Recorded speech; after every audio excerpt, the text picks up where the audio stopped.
Good afternoon. How's everybody doing? Good, how are you? Doing great, doing great. All right, so let's get started. Yes, I know.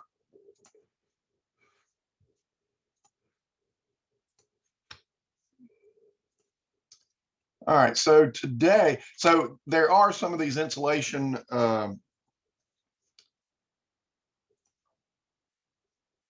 links that aren't working, and I was in the process of fixing those. So I'll get right back on that as soon as we get done today and finish those. Matter of fact, let me just make myself a note. Finish insulation. So if any of these, I don't know why they change from year to year. So if they happen to change, just give me a holler and I'll get them fixed up. Okay, so today is our last meeting, and we're going to go over a couple of things today. Plumbing, electricity, HVAC. And again, I want to reiterate one thing up here for the attendance thing. I wasn't going to do, normally I don't take attendance, but it's just been so sporadic this semester with the COVID and everything that it was crazy. So I went back through the videos and so forth, and some of the pictures that I've seen, and I found you in a picture and I put it in here. I've got a couple of texts saying, hey, I was there every Zoom meeting. If you would please just go into this and comment. So you can't, when you go in, you won't be able to just click on this and put in something, but you can comment. And it just makes it real easy for me to go in here, because I've got, well, this many people in this class. So go in there, and so I tested it with my wife. So just go in there, and when you do that, then I can just go in there and click on it and put a 1 here. Done deal. So it's no biggie. It doesn't take you a whole heck of a lot of time, and if you would just do that, and that way I can just hover over it and see it and put it in there, and we'll have a way to get that done. Okay, so the final is open, and if you haven't already taken it once, woe be to you. So I've given you a week to do this with unlimited attempts to make 100 on this thing. So take advantage of this.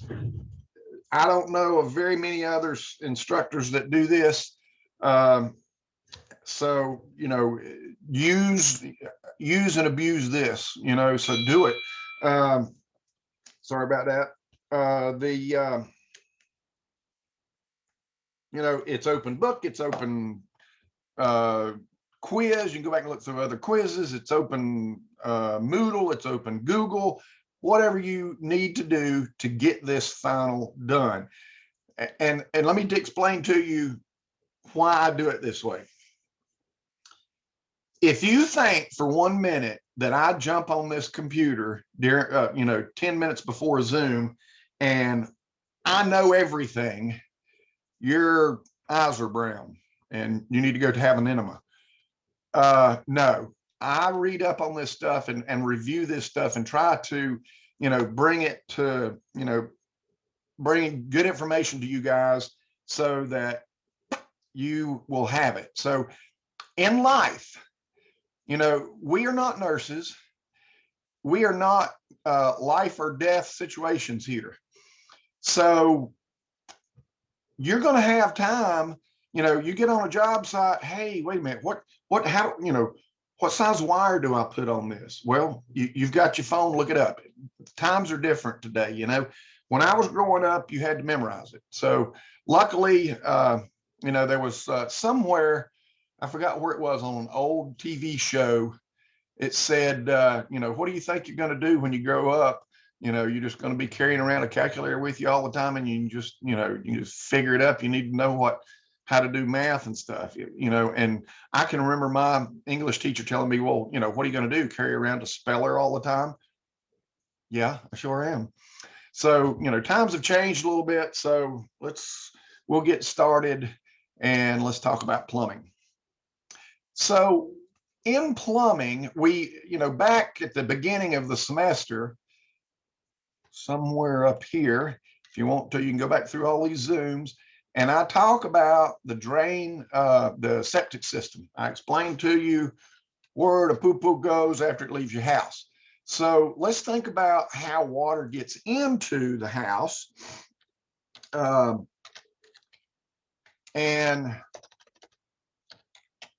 even if I got all of this, I still can't spell crap.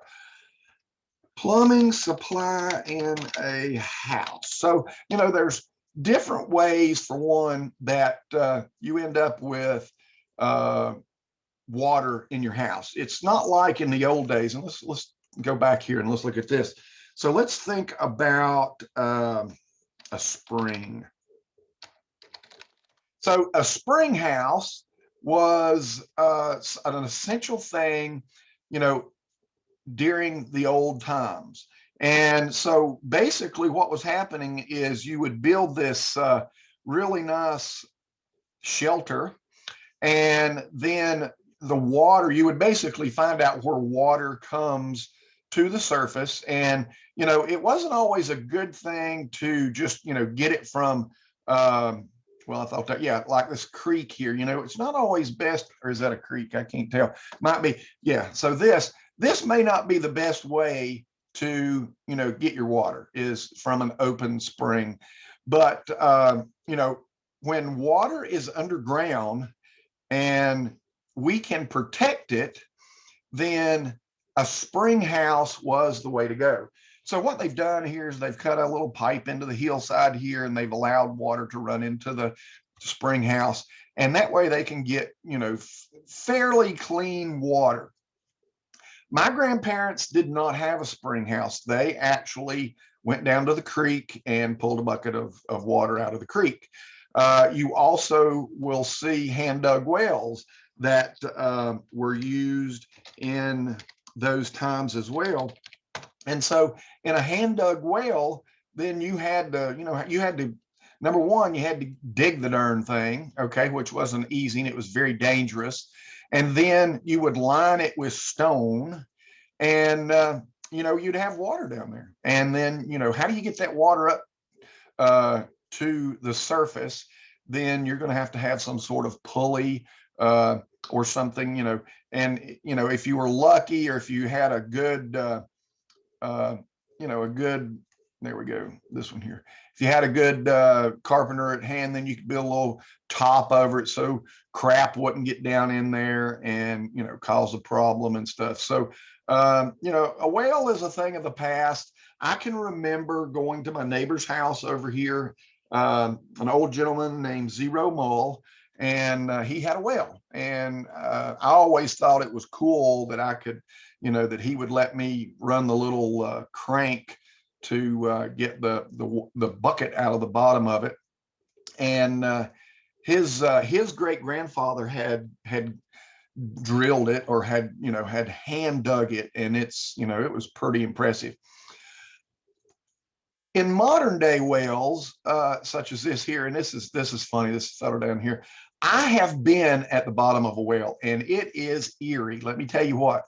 I was at the bottom of a well that it was about 60 feet deep. The pump had come off from the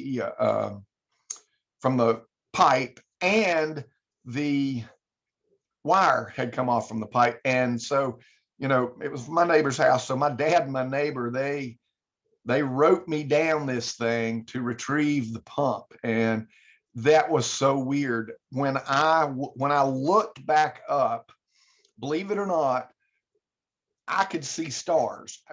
Even though there was a little bit of sunlight at the top of the well here, when I looked back up, the lack of direct sunlight in here so that when I was looking up, I could actually see stars, and I thought that was crazy. That was about how deep the daggum thing was. It was unbelievable, but it was concrete. I was perfectly safe, even though you know, I had to clean my britches when I got back out, and it was weird. You know, it was just weird. So and you know, a cistern was also used, if I can spell it correctly.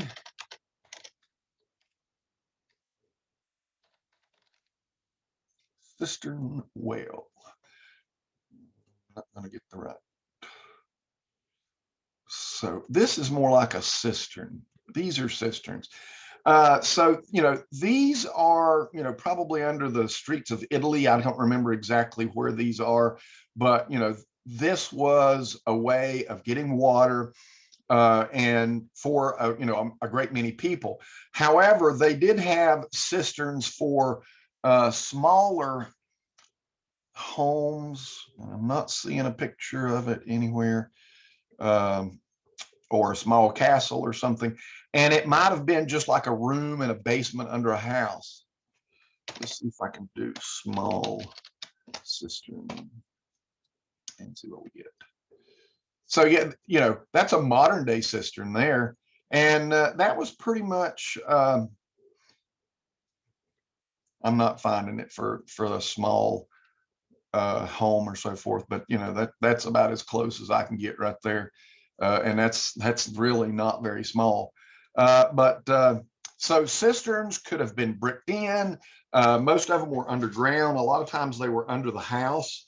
So you know, they were pretty cool. And cisterns could have been used to capture rainwater, where you know, a cistern, a lot of times a cistern was used to capture rainwater where a well was done to get groundwater. But if you had a spring, you know, much like this spring house, this is kind of a cistern, but not really. But so you can capture both types of water and have really good effects on that. Again, now this is not treated water. That's why we take it directly out of the ground. It's best to do it directly out of the ground so that there is very few outside interference in this water. So, Fido comes up here and pisses in the water, or I don't know if you know this or not, but like a raccoon. Raccoons are bad to die near water. Raccoons do not have saliva glands, so when they eat, they have to go and dip their food into a water source before they eat it, so they can swallow it or they're choked to death.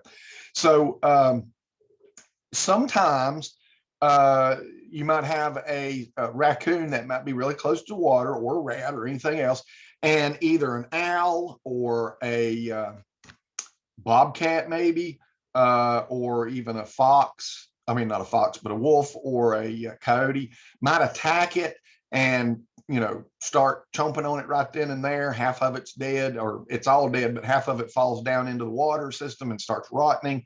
And then you got a whole mess of problems in here.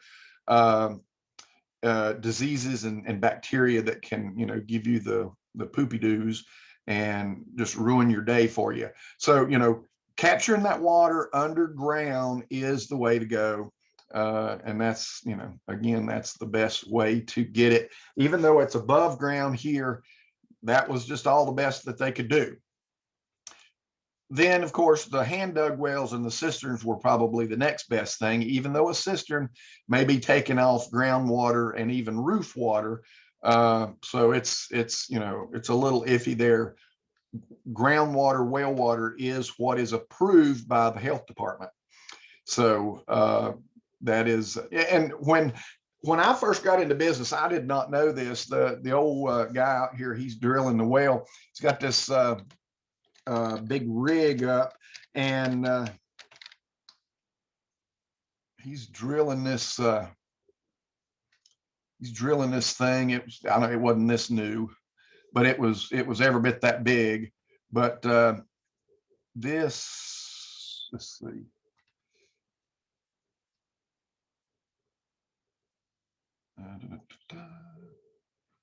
let's go to a well boring. So there's two different types of machines that you have: a well boring machine and a well drilling machine. There we go. So this is a well boring machine, where a board is, it's big. Like I was telling you, like here, these concrete, there we go. These are concrete casings that go into a bored well. So they'll bore the well, and then they set these casings down in here so that the sides don't cave in, and that protects it. So if you're going, 60 feet deep, we're not going to lose that. There we go. You go 60 feet deep, you're going to have a bored well. Didn't want to do that. Hush.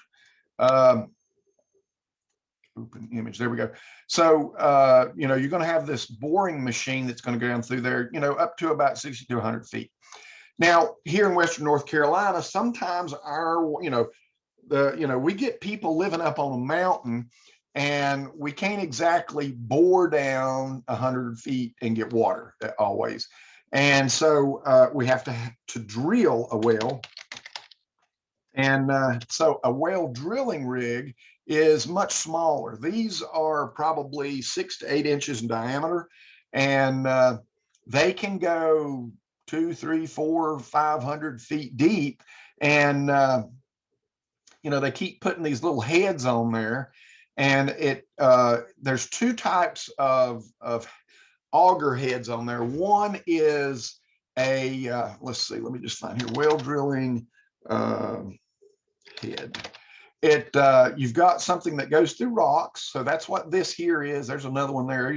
These here are the ones that really take a beating and can really go through a lot of rock and so forth.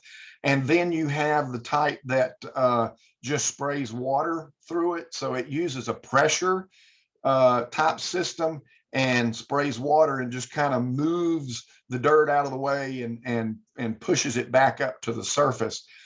These also have holes in them so that they can pressurize water down in there to get the debris up and out of it. Let's see, fresh well.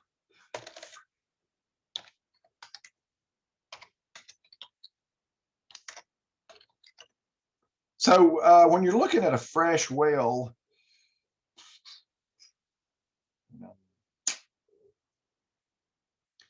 not finding what I was wanting here.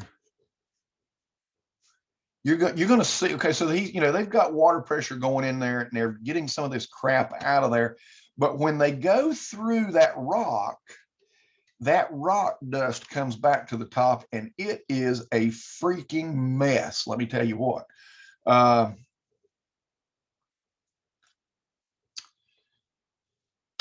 Stone.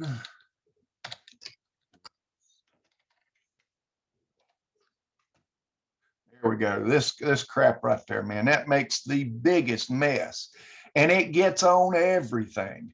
So it's basically, it's just water and granite for what we've got around here. The granite is pulverized and comes to the surface, is washed up to the surface, and it gets on everything. You get it on your clothes, it don't come off. I mean, it's just there forever. So, it does make a mess when you're drilling that. So again, there's two types of doing a well. You've got a bored well, which is larger. I want to say it's about 30 inches in diameter. And then you have a drilled well, which goes deeper, and it's usually around 6 to 8 inches, I believe it is. Now, one thing else to be said is if you're using the bored well, you can't go through rock.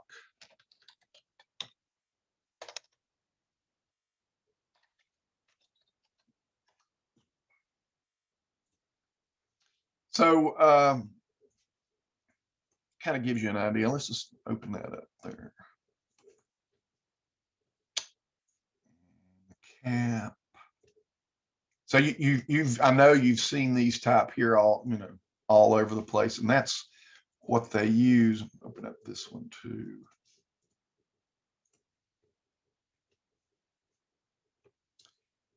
And let me see this. Let me go back over here.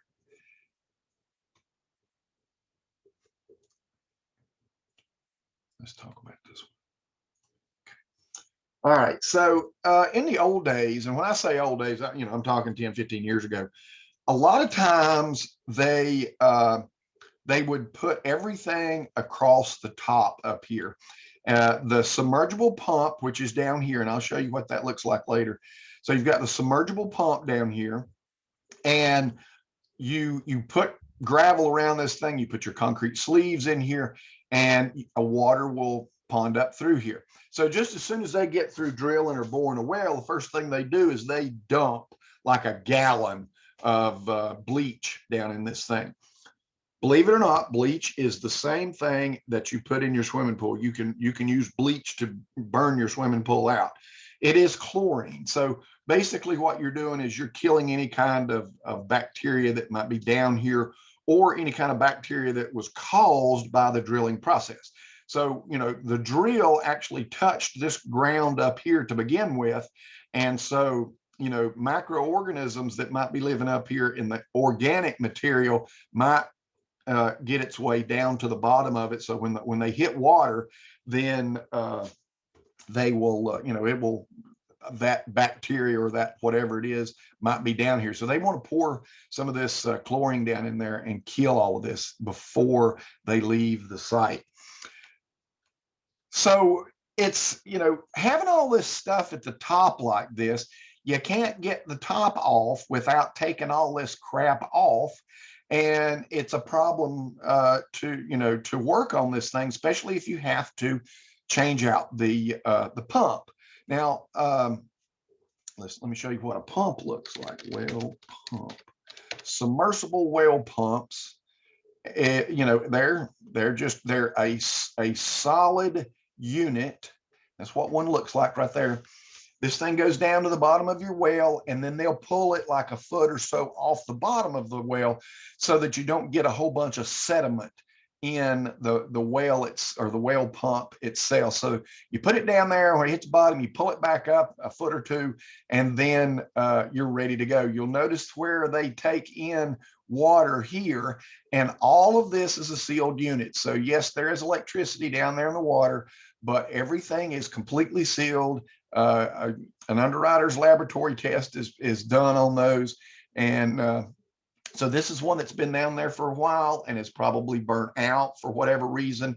And then they're putting a new one down there. It's not an easy thing to do, I promise you, especially if you have a long, if you're in there 200-300 feet, then all of that 200-300 feet of pipe has to come out of that hole. And I don't see a picture of, of a whole bunch of pipe sticking up out of there. It's like I say, it's just not an easy thing to do. And if it's plastic pipe, then it'll probably have to be cut, and you'll have to put new pipe in its place. If it's metal pipe, and if you're lucky enough that you can break the seals on that and get them apart, otherwise, you're just gonna have to pull that thing out and try not to let it buckle. And it's like I say, it's nuts. So, to get it out, this is, it's got to come up through here.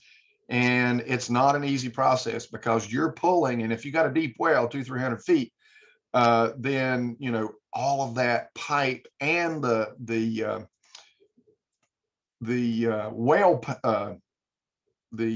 pump is not light at all. I think I'm gonna keep that one right there. So so nowadays they like for you to have all of this underground. Number one, it protects it from freezing. So if you've got anything like this, then you see that you got to do a pump house. You got to put a light bulb in there, and it's going to come on when the temperature is low. and you got to keep all of this stuff from freezing. Otherwise, you're going to be without water. And so the health department really likes for you to put this stuff underground. And so you're pulling it up out, and it goes into the house, into the crawl space or basement, or someplace that it might be, somewhat warm.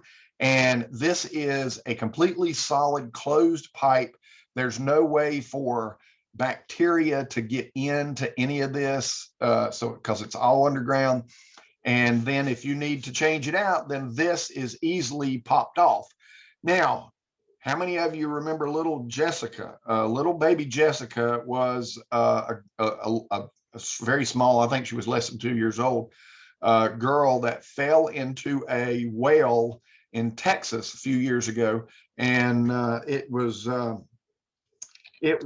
crazy. They, the whole country pretty much came to her rescue, and everybody was cheering for her. She's an adult now, because this happened many moons ago. But so this is what, she was bound up like this because that was the way that she was down in this well. So when of course, bless her heart, her face was all scratched up and everything else. And I forget how long she was down there. I mean, she was down there for quite a bit of time. And obviously they have sealed that well now, so that nobody can get down into it. So it was pretty crazy. So if you have wells that the tops come off, you should definitely put some locks on this, a hasp with a couple of padlocks, so that this thing cannot be pulled off. And also, you piss off your neighbor comes over and pulls the top of this thing off and drops a dead rat down in your well, then you're screwed. So, it's a good thing to keep this thing sealed shut as best you can as well. Wells have to be at least 100 feet away from your septic system, and hopefully it's uphill from the septic system rather than downhill from the septic system. What is it? Okay, there. So let's talk about some of this other stuff that you got going on here. So we have the pump, and we have check valves in through here. So that check valve here, that keeps the water from running all the way back down to the bottom, so that when the pump comes on, it don't have to start with nothing here and go back up. The torque arrestor, that's so that when the pump comes on, it doesn't twist the pipe in half, because it is a circular pump, and when it comes on, it wants to jerk just a little bit, and so that keeps that from just snapping that pipe in half. Again, a lot of this, they try to want you to keep a lot of this stuff below the frost line. Now, with a well system, you have to have a pre-charged little tank. We call this a water tank. And it is, I think it's got about 30 pounds of pressure in it. And there's a pressure switch on here. So the pump does not come on every time you turn the water on.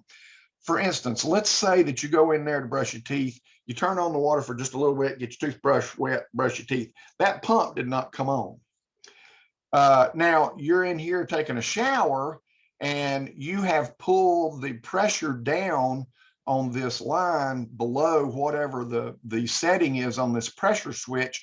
Then this pressure switch sends power to the pump, turns it on, and rebuilds pressure. Now this pump is going to be able to pump pressure greater than what the pressure switch is reading, and greater than what the pre-charged tank is, so that it can get it back up to that, while it's also servicing water into the house. So this thing it'll charge and then it'll stop. So you might be in the middle of your shower, this thing might come on 2 or 3 times, depending on how long of a shower you take.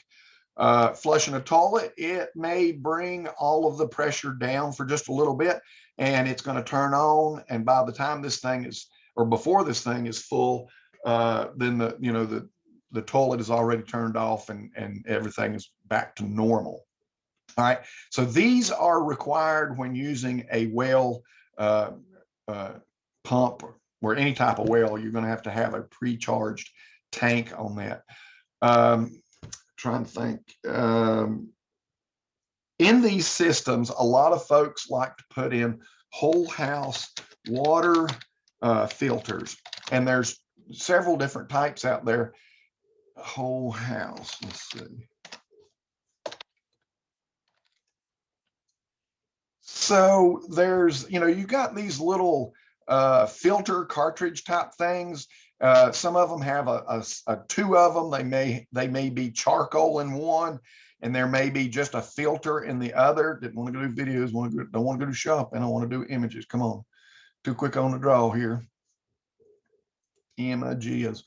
So these are, really simple systems. We had something very similar to this on my house when we were on a well. We're on city water now. Actually, this is the one. And when you get water pressure on there, there's a little button up here at the top you got to push to let the pressure off, or you're going to break your arm trying to get this this seal broke here. And this thing here it stayed the color of rusty water. We had a horrible, I mean, it's, we're Western North Carolina. We were running through all this red clay. And so that's what our water looked like, was red clay. You can get larger systems that actually purify an entire house. Some use salt, some use charcoal.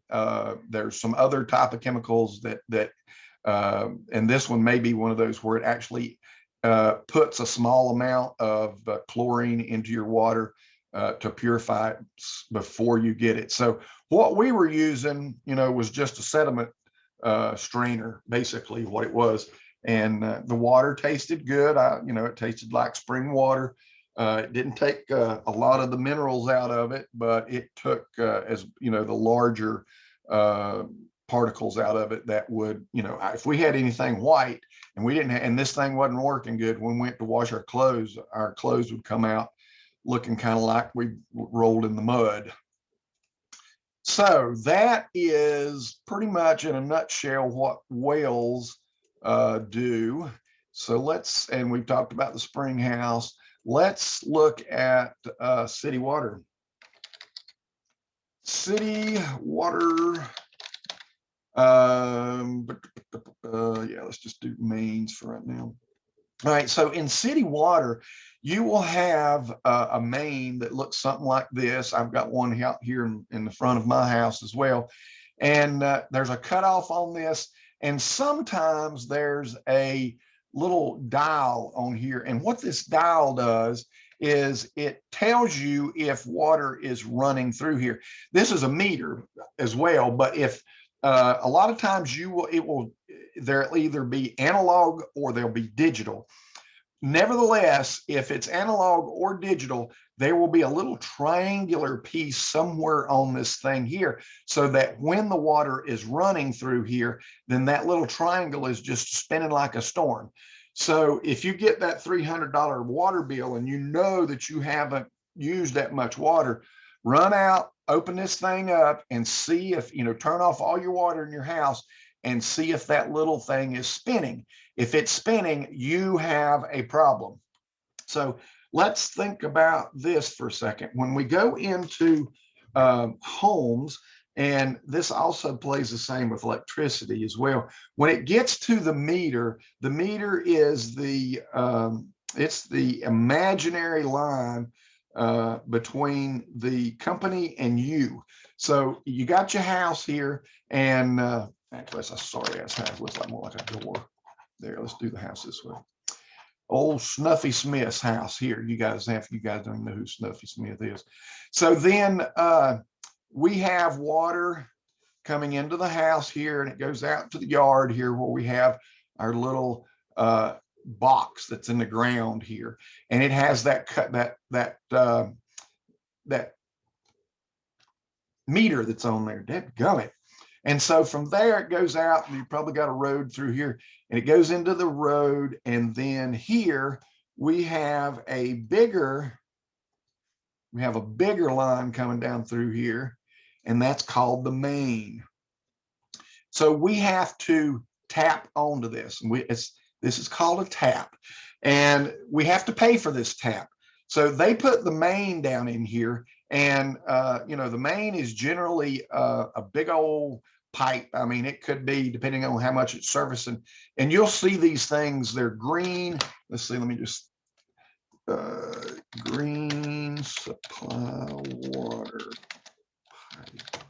pipe. You'll see these laid outside the road.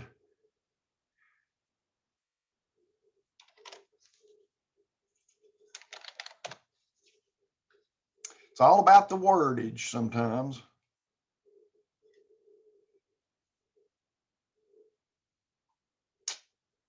There we go. You'll see this laying outside alongside of a road somewhere. And so what they do is they throw this stuff off, and then they come out with a digger and they'll bury this stuff. Notice that one side is flat and one side is bailed, and it has a little rubber in there. So there's nothing to this really. You put this together, and when you pressurize it, it puts you know, it swells the pipe ever so slightly, and there is a super good seal in there so that you don't have any leaks. In the old days, they used wooden pipes, and even the Romans used big old long aqueducts that went miles and miles and miles to get back to where they needed it. So in this tap, when we tapped our house, I want to say the tap cost us $400. The last time I heard, and that was 2007, I think it was, maybe. And so the last I heard, it has went up $1,000. So it is now $1,400 to get a tap. Now, what does a tap give you? The tap gives you basically this and that. It doesn't give you the box. You have to go out and buy the box and bury it yourself. And then the city or municipal water supply is going to come out. They're going to put the tap in. They're going to run the line out to your box, and they're going to put their meter on it. So their meter has, you know, on the top of it, generally it has a little funky thing. It looks like that, and it turns to turn off and on. And so if you don't pay your water, then they turn this thing off, and generally there's a hole somewhere, and they put a padlock on it, and you're screwed. And let me tell you what, they like to turn it off at 4:30 on a Friday. I'm not kidding you. We've had our water turned off at 4:30 on a Friday. And what was good was I just so happened to have one child that lived across the street and maybe a block away from the water company. And she ran down there and paid it. And they had to come out after 5 o'clock and turn it back on. So, you know, woohoo for me, little cocksuckers. Anyway, so you're responsible for the, you know, from the meter to the house. So that little diamond that I was telling you about that's doing this little spinny thing like crazy, if you know that there's no water running in the house, and you go out there and you see this thing is spinning, you got a leak here somewhere, and it is your responsibility. So the city is not responsible for any leak between the meter and the house. Isn't that nice? Try not to plant your Christmas tree right on your water line. Oh my God, yes, let's talk about that for a minute. Water loving trees. Let's see if they give us a big old list of those trees there. Any kind of tree is a bad situation, but cypress, willow, maples, they will. Okay, so here it gives you a whole big old list of trees that are not good to plant around your water system or your septic system. I have an oak tree, and matter of fact, let me sign on here. I'm gonna mute myself for just a second, and then I'll be right back on.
Still not there, am I?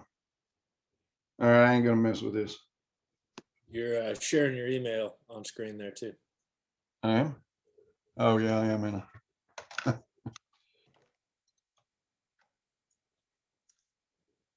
Well, doggy. Okay, so anyway, let me go back over here and I'll just fake it. So I have a tree.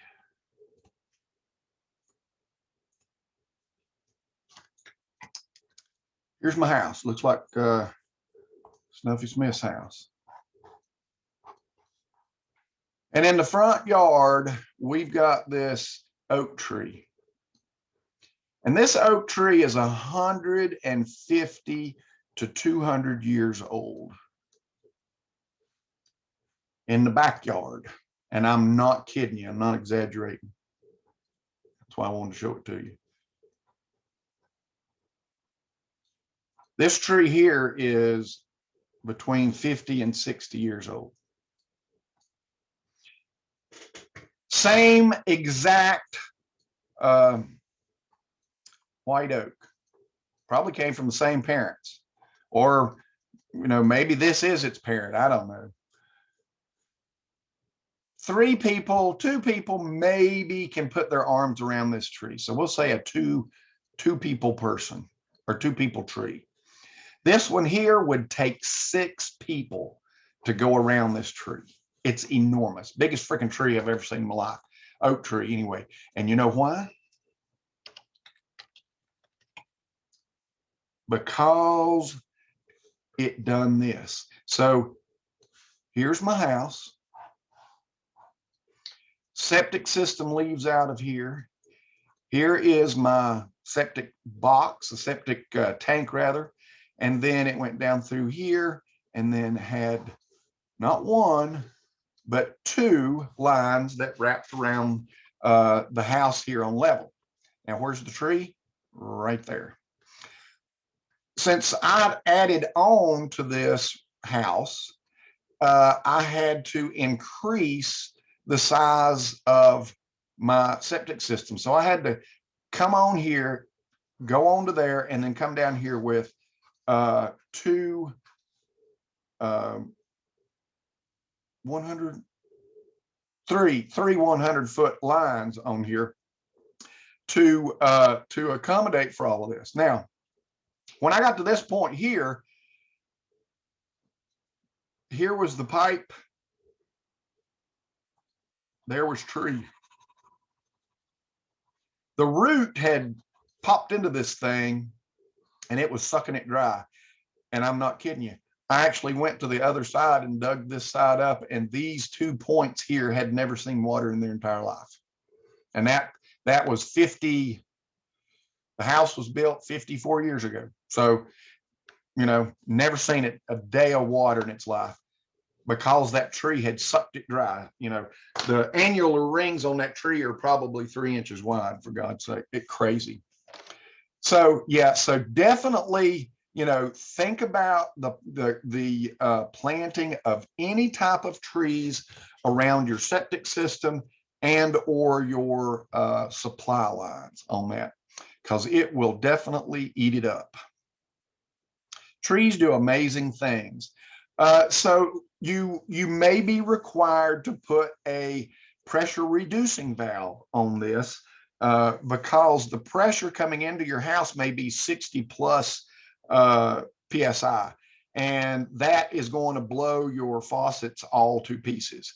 So that's not a good thing to have, you know, high pressure there.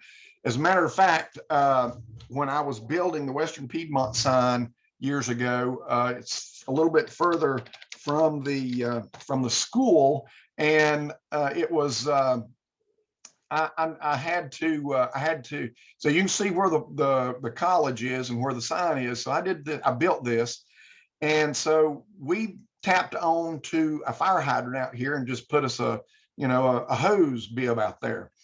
Well, it looked like a ballpark Frank, by God. That hose went from, you know what, maybe 3/4 inch diameter. It swelled up to about 2-3 inches before it exploded. And we went through several of these And that's because of the water pressure. So even your garden hoses are not, they cannot suffer that type of high pressure. Here's that valve that I was telling you about that's down here in the hole here. So the city can come in and they have this little rod here and they stick it on there and they turn it off and they stick a padlock on there. And it is a federal offense if you break that padlock. So be prepared if you're trying to steal water. All right, so we've talked about getting into the house. Let's talk about in the house. So when we get into a house, we have several different possibilities. Let's see if we can find a bigger, better one. Yeah. No, that's not what I want. That's better. Okay, so obviously we're going to have to send water in. We've got our water coming in, and we need to be able to get it to everything that we need. As soon as that little picture there goes away, and then I can hit that button there. Nope, it didn't go away, did it? Let's try this again. Doesn't work too well when I got my pen laying on the pad. There we go. Sorry, Danny, your picture was up there when I made it big, so we get to look at you. That's what happens when I talk, I guess. That's right. That's right. Okay, so we've got our water. This is going to be considered cold water, and so we always count it as blue. And it comes in, and the first thing that we want to do is get to our water heater, whether it be a tanked water heater like this, or whether it's a tankless water heater. I'll explain that in just a little bit. And then, of course, we're going to branch off to all of our different things here, whether it be the kitchen sink, whether it be the bathroom vanity, whether it be the washing machine, dishwasher, whatever. No, not the dishwasher. So we got to get to all of these that's going to require cold water. And this is what I was talking about, a hose bib. So a hose bib, and the sign for that is hose bib. That would be on the side of the house on a plan. That is just where you put your garden hose. It's a spigot, a faucet, whatever you guys call it. So you have that. So you can then from the water heater, you're going to have the hot water, and the hot water, the hot water comes out and it goes to all of its different things that's we're going to require hot water, except for the toilet. We don't send it to the toilet, and generally we don't send it to the outside. I have seen some places like in a garage where they've run hot water to a hose bib in the garage for whatever reason, cleaning up grease that they needed. I don't know. That is definitely one possibility. So your main lines are generally, you want those bigger. Think about being in a house and you're taking a shower and your spouse comes in and flushes the toilet. Well, all of a sudden your water got super hot, and because all of these lines are a half an inch. Now, when we were talking about the line coming in from the street, I wonder if I can back up here real quickly and get that picture back.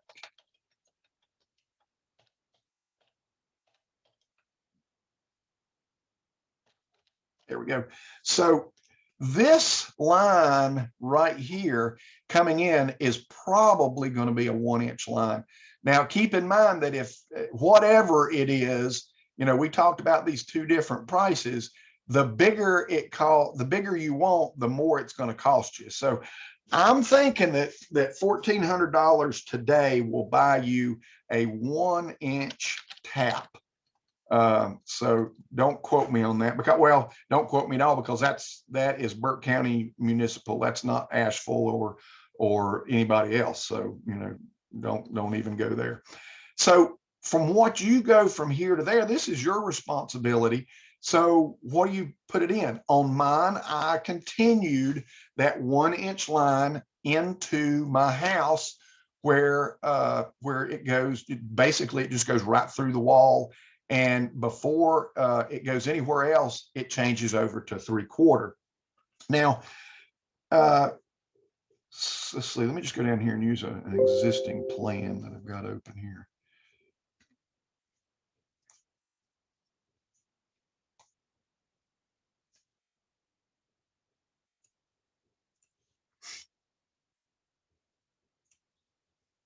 Danny turned his camera off. Now we can't look at his pretty face anymore.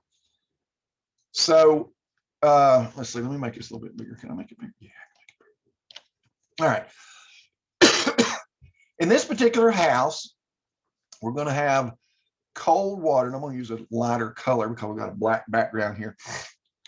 We are going to pull the water in through the basement through this point here. And then we've got to run it to the kitchen sink. We are going to run a line over here to the washing machine. And from there, we're going to run over to this sink. Actually, wait a minute. Keep it straight. We want to make this nice and pretty. We're going to hit the water closet here. We're going to run over and hit those two sinks. We're going to grab this sink. We're going to hit this water closet. And we're also going to do a spur off of here to get the ice maker in this refrigerator here. Now, all of these lines, with the exception of maybe right here, are going to be 3/4 inch. So what's going to happen is we're going to have our main 3/4 inch coming in there. And then from there, we can spike off of that with a 1/2 inch and go to whatever it is we need. So as this is going down through there, it's going to be 3/4 inch. And then we're going to come off of that and go directly up to the washing machine. We're going to go up with a 1/2 inch to the water closet. We're going to go up to the sink by the 1/2 inch, and we're going to go up to these sinks with a 1/2 inch and to the kitchen sink. So, you know, this is going to be multi, and this is going to be singular. So anytime that you see a 1/2 inch versus 3/4, you generally want to have multi faucets on a 3/4 and then just use 1/2 inch to go to spur to that one. Let me see, I want to go back to there. That's the same, I wasn't the same one as using that one there. Yeah. All right. So in the basement, there's a couple of things going on here. So here's where the water heater is, that water tank I was telling you. So we're going to have that water coming in. It's going to hit the water tank. It's going to hit the water heater. It's going to go over here and hit the water closet, the shower, and then it may take a 45 to hit to that sink over there. And then from the hot water, and then we've got all of these other things upstairs that we had. So let me just grab these.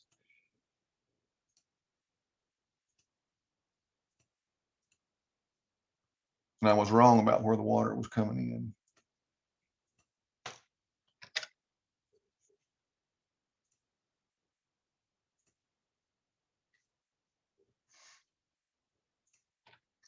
And I've got some on the top floor too.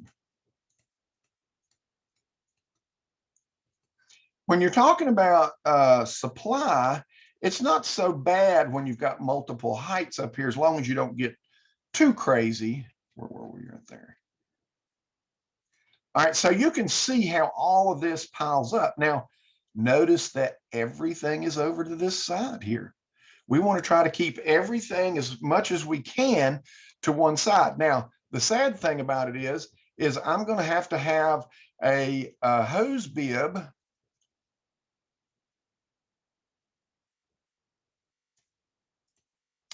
way over here because it's got to be to an outside wall. So what have I got to do? I've got to run a dag blasted cold water line from here all the way down to this hose bib, even though everything else is pretty much here. And again, your main line is going to be a 3/4 inch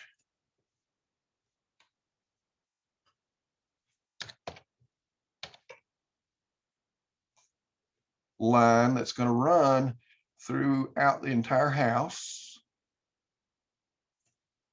Holy mother of God, didn't want it to be that big. What did I do? Oh, I know what I've done. It's drawn it 3 feet. No, there we go. Well, still didn't do what I want to do there. And it's probably going to do it again. Yep. Width, I know what I didn't do. 3 inch, 3 inch there.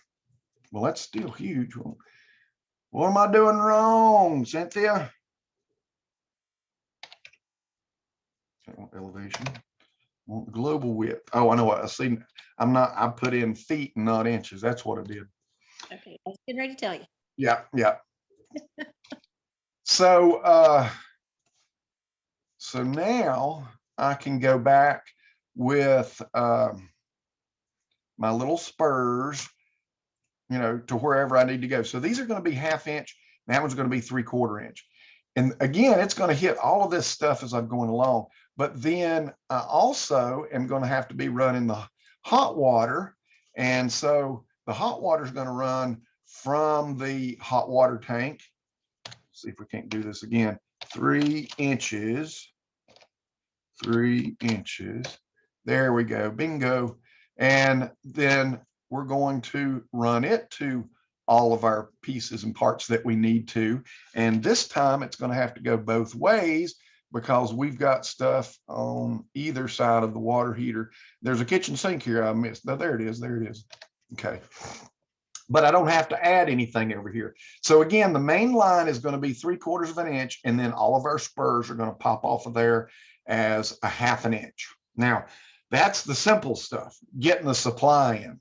So now let's talk about, actually, let's take a little bit of a break. And when we come back, we're going to talk about drain, waste, and vent.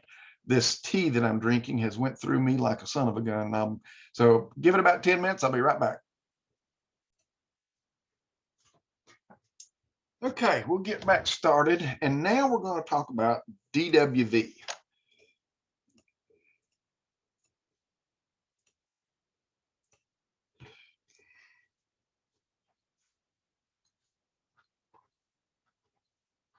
DWV, drain,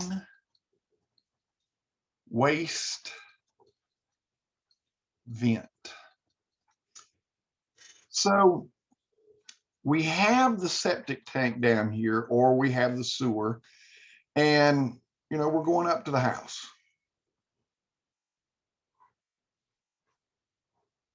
And once we get into the house, then you know, we've got all of our toilets and sinks and everything where, you know, there's gas down here.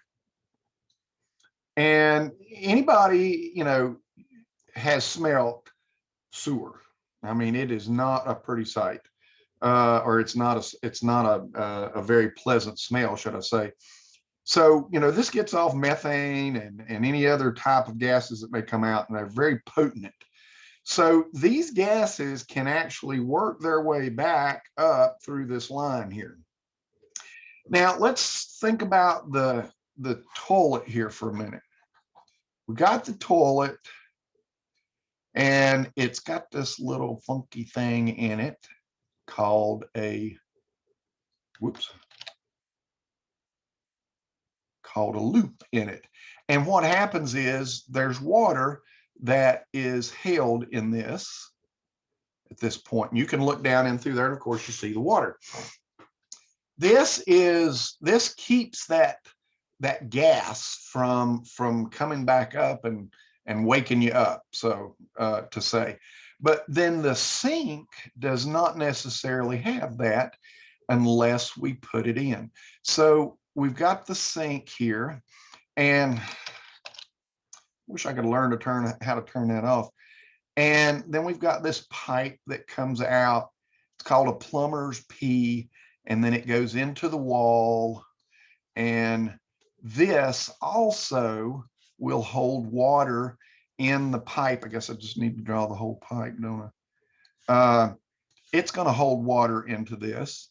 and it's going to stop any kind of gas from coming up through there and smelling pretty good.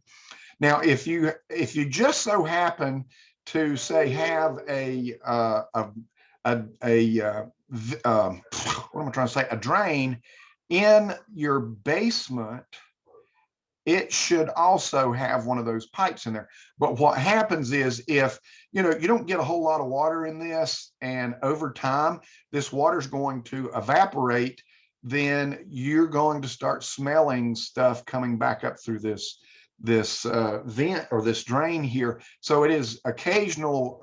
It's probably pretty good to pour a 5-gallon bucket of water down this drain ever so often so that you don't get this smell coming back up through the house. Now, there are different ways in which this can work. Plumber's P. Maybe it's, there we go. So there's that plumber's P. All right. And so it has to have a straight point on it, because if it don't, it's going to siphon itself out. And this is a huge problem. So let me pull up this other thing. You know what a pedestal sink is?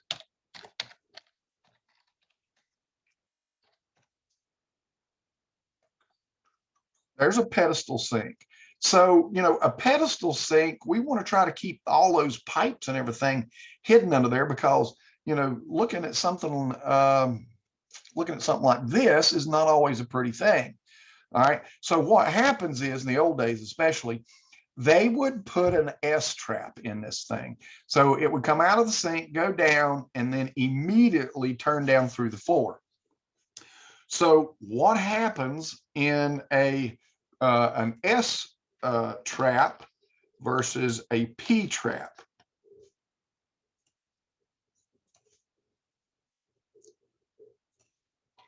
So in a P trap, we get this water in here, and when we put more water into it, of course, it's going to flow around across this bridge and then down.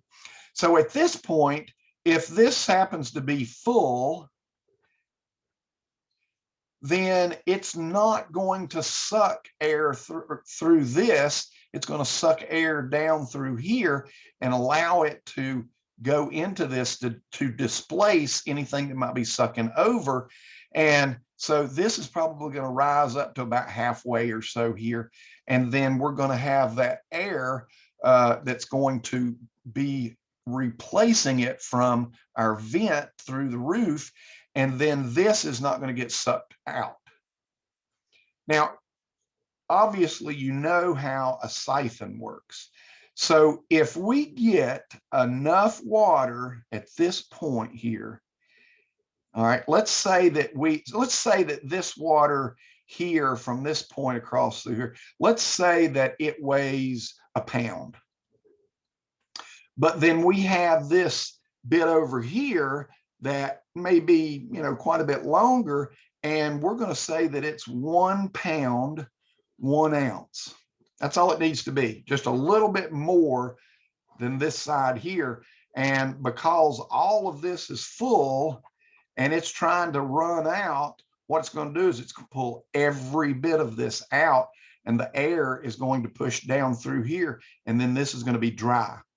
And then that smell can come back up through there and, make everybody, it's going to make everybody's world, because you're going to smell, well, you know what you're going to smell. So it ain't going to smell good. So this is illegal, completely, totally illegal. And that's called an S trap.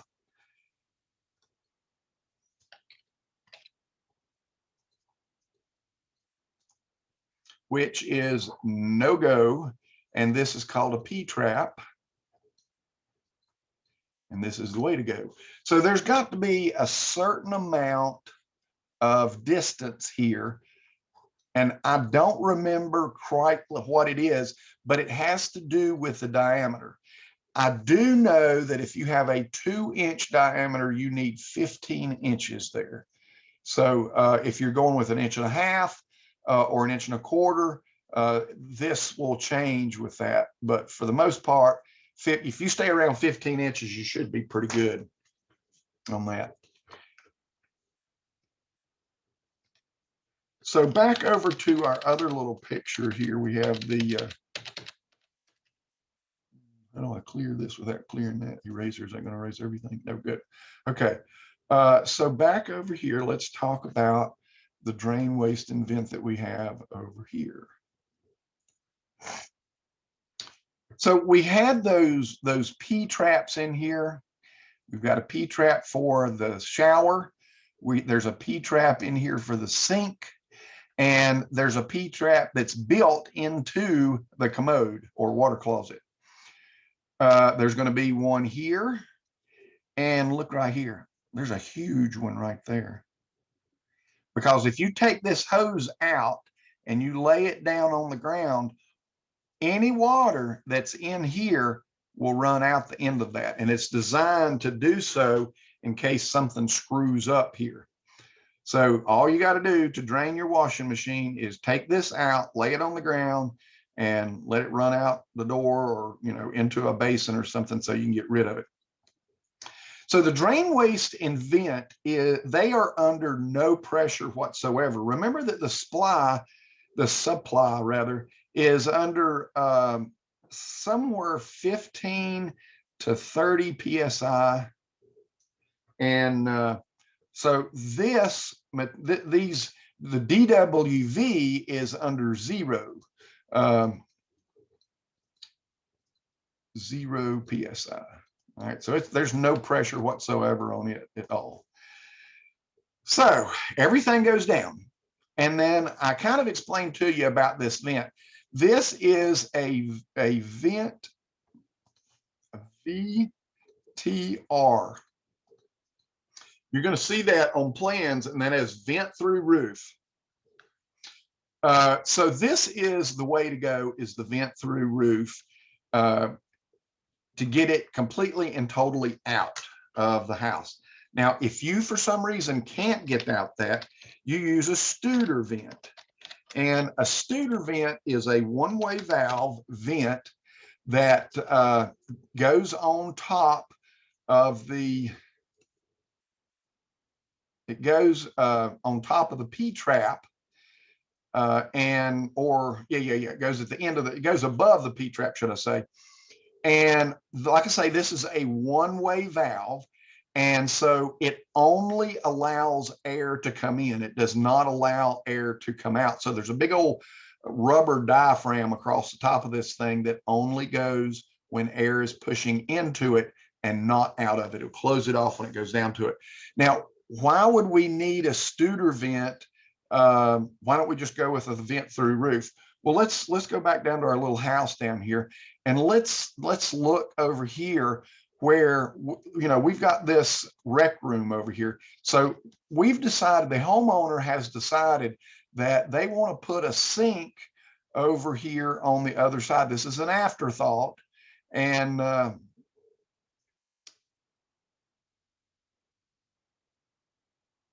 should be an M sink here, but I don't see it. Okay, so I'm just going to put the kitchen sink here. So let's say that this is a, you know, this is some sort of sink for washing hands and whatever, you know, that might need to be needed in a rec room. All right, so there's obviously a stairs here. And so if it's in yellow, in my drawings, that means that there's no wall going up through there on top of the stairs. So until it gets to this point here, there's no wall here. So we've got to put a vent, you know, coming through the roof on this thing. Well, that ain't going to happen. So what we can do is we can move and we can put this little Studer vent under this sink right here. We're going to cut our concrete and have our line going out the door. This is going to be our drain, waste, and vent line, but then we're just going to have that Studer vent on there, and then that way we don't have to go back and do a vent through roof.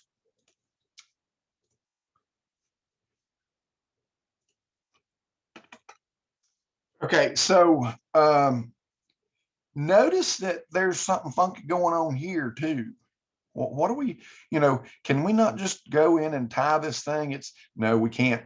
Unfortunately, whenever the toilet goes into play, the toilet is the king of the heel here. It's the most important thing of the entire system.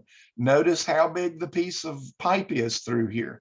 All right, so this is showing a pretty good size pipe, but believe it or not, the washing machine only requires a 2-inch drain on it. A toilet requires a 3-inch drain on it, and this has to go all the way out and through the roof. So you have to have 3 inches all the way through here. Sinks require 1.5 inches. Showers are 2-inch. And of course, this is because this is all tied together.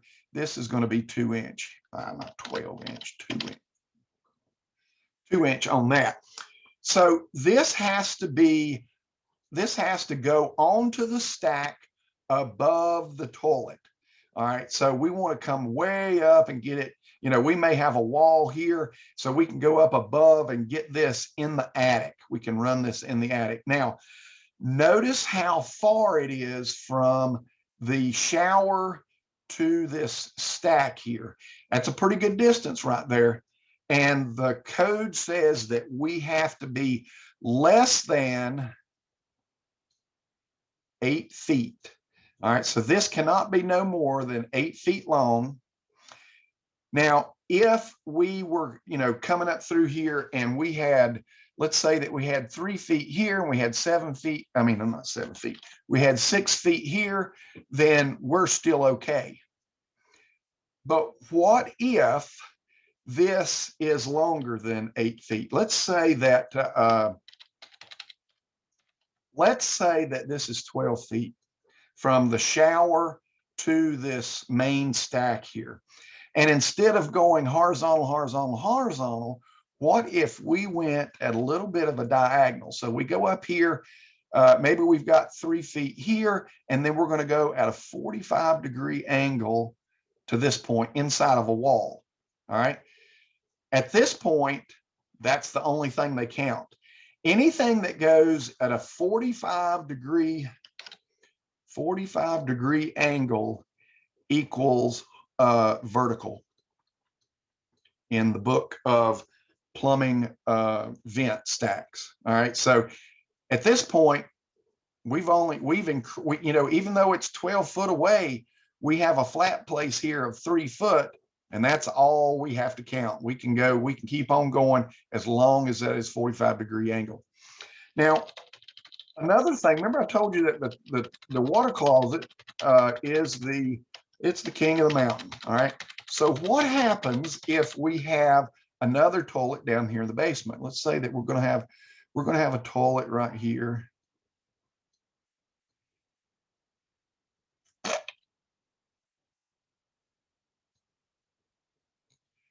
In the basement that is going to tie onto this line. And both of these toilets are now going to be on the same line. This becomes a problem because now this is considered a wet vent. And I just noticed something. I just thought about something. See that right there? This is open air. So you don't have to have a vent for this because that is open air at that point where that hose goes in. You don't have to have a vent. This is now considered a wet vent because this could, if you flushed both of these at the same time and you've got a heavy stream of waste and so forth coming downward and no way for air to get down here, then you have a problem. And you're going to, every time this happens, if these get flushed at the same time, remember just what I was talking about, that plumber's pee going dry, you can suck all the water out of the toilet out of this bottom toilet and out of this toilet. So it could cause a problem for both of them, but mostly it's going to suck this one dry. At this point, like I say, it becomes a wet vent.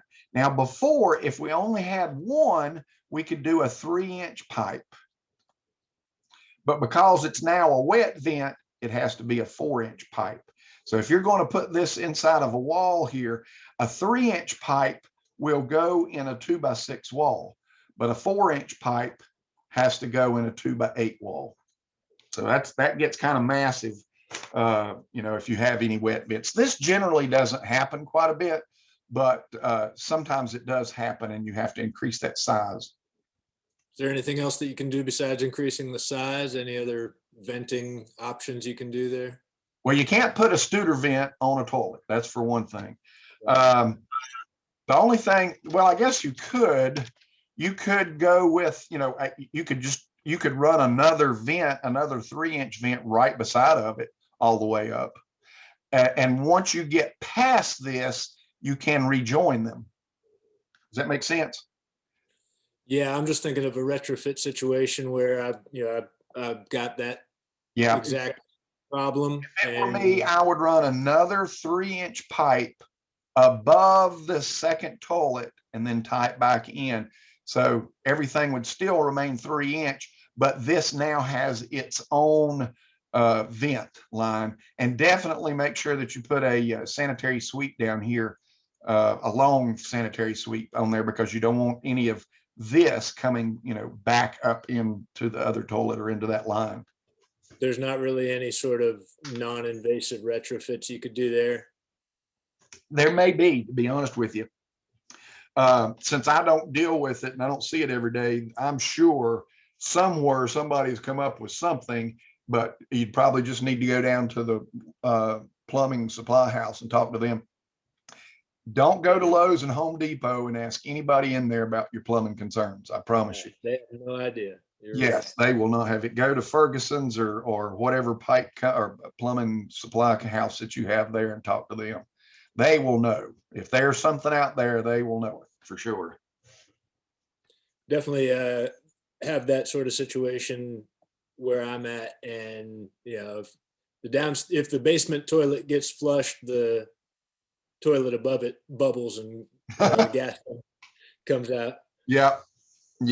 We have we done a little bit of retrofitting in this house many moons ago when I was about 18 years old. And what was so funny was the guy that lived across the street from us was the chief city inspector and a plumber. So in the basement, we ended up, we added a kitchen sink over here and just tied it to here. And so when my parents would use this washing machine, that old sink right there, all the way home. It was hilarious. Really, I should have actually come in here and I still could put a Studer vent in there, but it just blows my mind. Why didn't the guy tell me? I mean, Bill was a very close friend. He was strict as hell when it came to codes inside the city, but we're in the county. So I don't know. It was weird. But yeah, so we actually still to this day have the same problem because I'm too daggone lazy to put a Studer vent in there. You'd think I got enough kids I could get one of them to do it. Not. You just don't want to be sitting on the upstairs toilet when somebody flushes the downstairs. Yeah, suck it right out of you. Oh my goodness. Okay, so let's talk material, plumbing. Actually, let's go back here. Plumbing supply. So in the old days, of course, we had iron, cast iron, black iron, metals. Let me just do this. Black iron. So in the supply, this is what black iron looks like. And so if you were going to do any kind of plumbing with black iron, you needed a threader, a cutter, and a whole bunch of other things. And look at this thing. So that's $4,000. This was the one that I had when I was at Western Piedmont, rigid, $4,000 machine. And that's just the machine. That don't count all this other crap you got to have. So nowadays you can get cordless ones. I mean, you know, they make all kinds of stuff today. But what I had would didn't look like something like that's a cordless there. Mine looked very much like this big old hunky dory thing here, a rigid, and it would waller the piss out of it. This thing is not light, and so, you know, a lot of times you'd see these you know, on the back of a truck sometimes, because they were so heavy, they just mounted on the back of a truck. And so these are taps and dies that thread your pipe. So, you know, when I say thread the pipe, there, no. Oh, I know what it done. You just open up another one.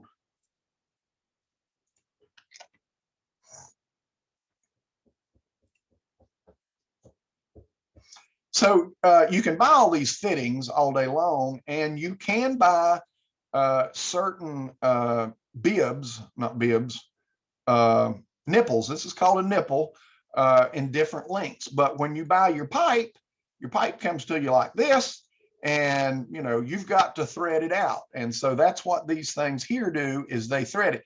Notice that, you know, the die fits in this handle here.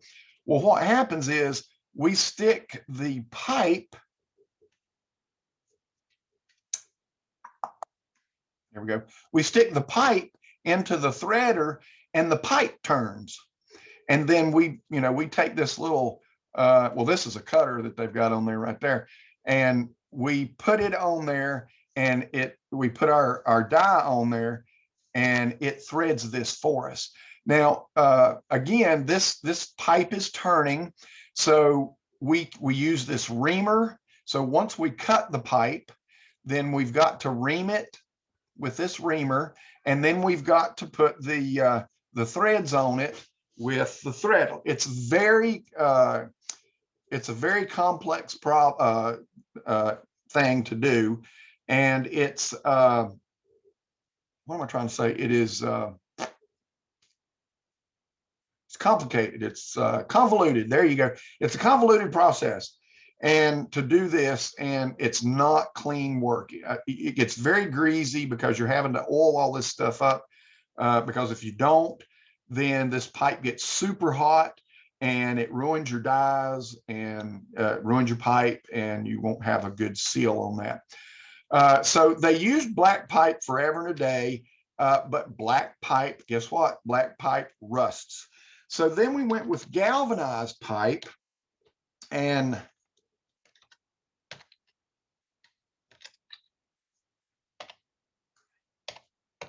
not sheet. So then we started using galvanized pipe, which is pretty much the same thing. It's still the same process. It's heavy, it's convoluted, it's expensive. It's just not an easy thing to do for a house. And we found out that this water going through a galvanized pipe tastes like dung. It really has a very funky taste to it, which is not pleasant at all. So our galvanized pipe was not the thing to go. So then we started using gray pipe. And you may still see a lot of gray pipe in mobile homes. They still use gray pipe quite a bit in mobile homes. And it was, you know, it was glued together. And some of it, depending on how old your mobile home would be, it may have some of these little shark bite type pieces on it. This is polybutyl. So this is the gray pipe is polybutyl. And so they did have these little connections on here.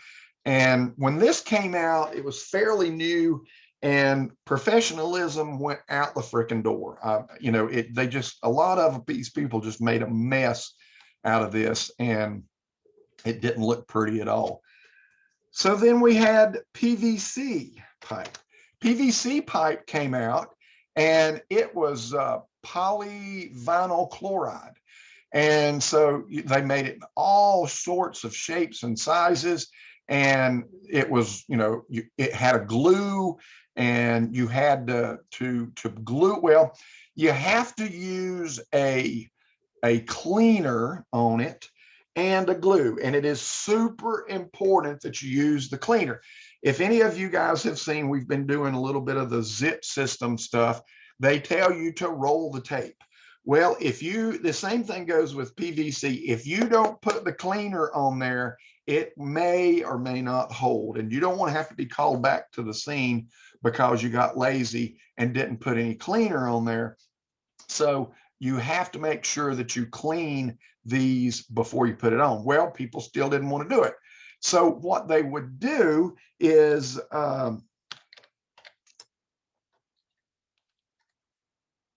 they made them use purple primer. So purple primer is, they can look at the pipe. There we go. They can look at that pipe right there, the inspector can, and know that you have primed it. So that was a big thing that came about back in about the middle 70s, no, probably about the 80s, I guess it was, is the use of the purple primer. Now, what's bad about PVC is it has a certain rating on it. And when you pick up a piece of pipe, you can just turn it over there and see what it is. It's a 2-inch Schedule 40, which means it's about 1/4 of an inch thick. Schedule 40. Schedule 80, I want to say, is 3/8 maybe. It's a little thicker than 1/4. And then right there it says that it is used for DWV. It has 180. It's good for 180 psi. And look at the temperature there, 73 degrees Fahrenheit. Okay. Now, DWV, drain waste vent, 73 degrees. How many of you make spaghetti? Go ahead, everybody put your hands up. How many of you pour that hot water from the spaghetti down the drain? Let me give you a scenario here.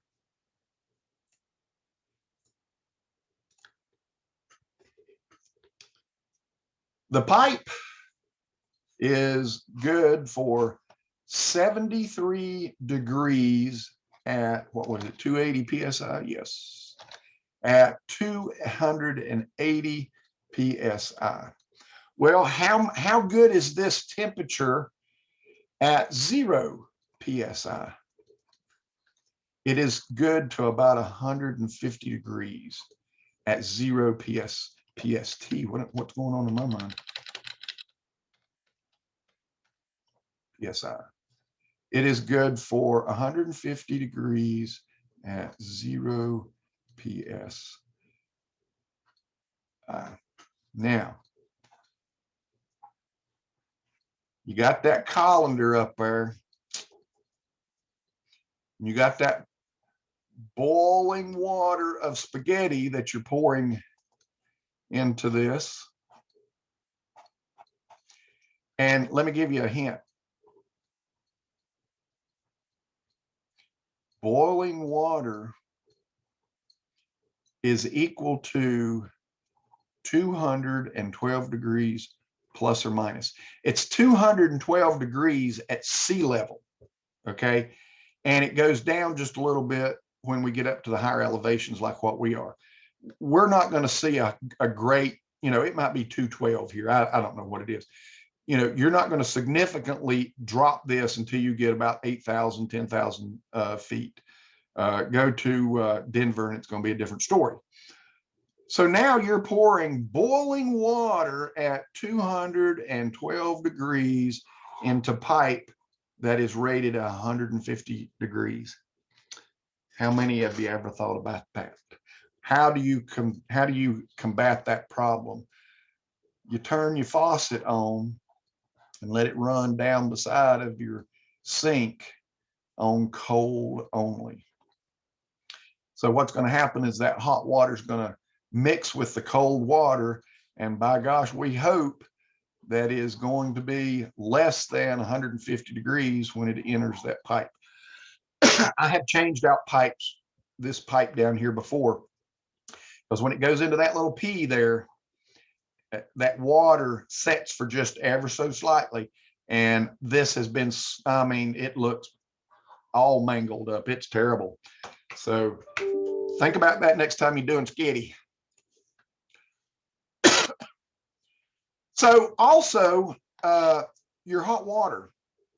When you're thinking about the water, domestic hot water,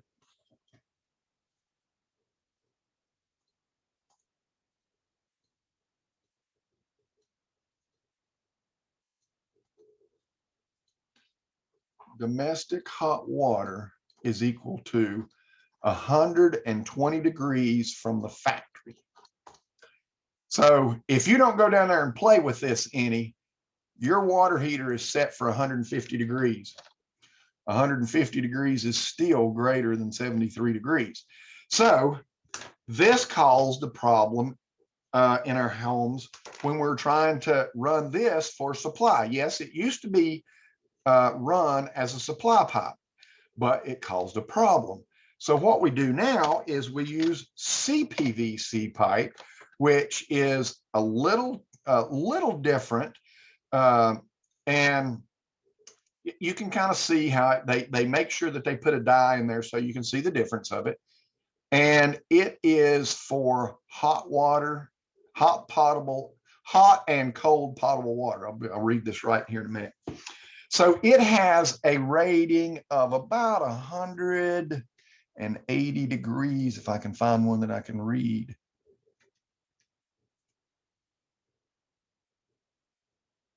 Every time it gets down there, it's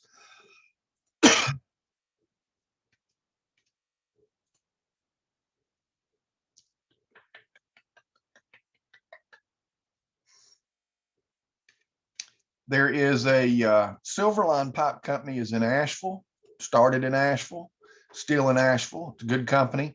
If COVID wasn't going on, then we would be taking a tour of that. And I'm not seeing that rating. Let me just do PVC heat. I think it's 180 degrees.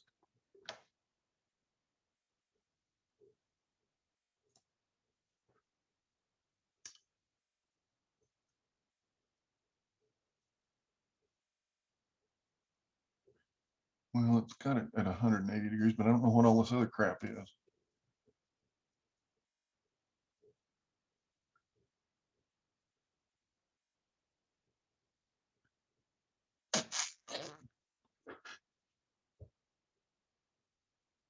I have no clue what this is.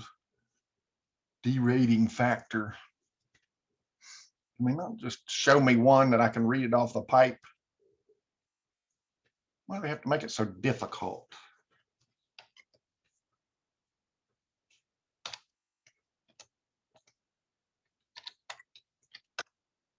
One way to skin a cat, maybe.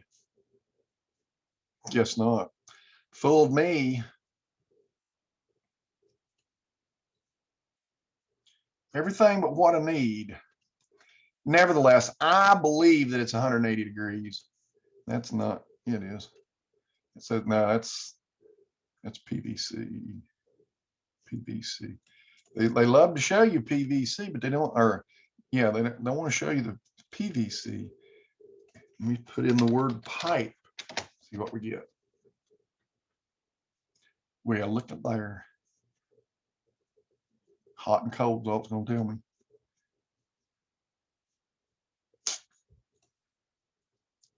(100 psi at 180 degrees. So there you go. God, it took forever to get to that point, didn't it? All right, so at 100 psi, we can go to 180 degrees Fahrenheit. So at 0 psi, it may even be higher than that, and I don't know what it is. So that way we can easily get 120 degree water from our water heater to our sinks and so forth in the house. All right, so we want to go even a step further now, and we're going to go with PEX pipe. So PEX pipe is the way to go nowadays. It's so much easier. They put out the shark bites that you can use.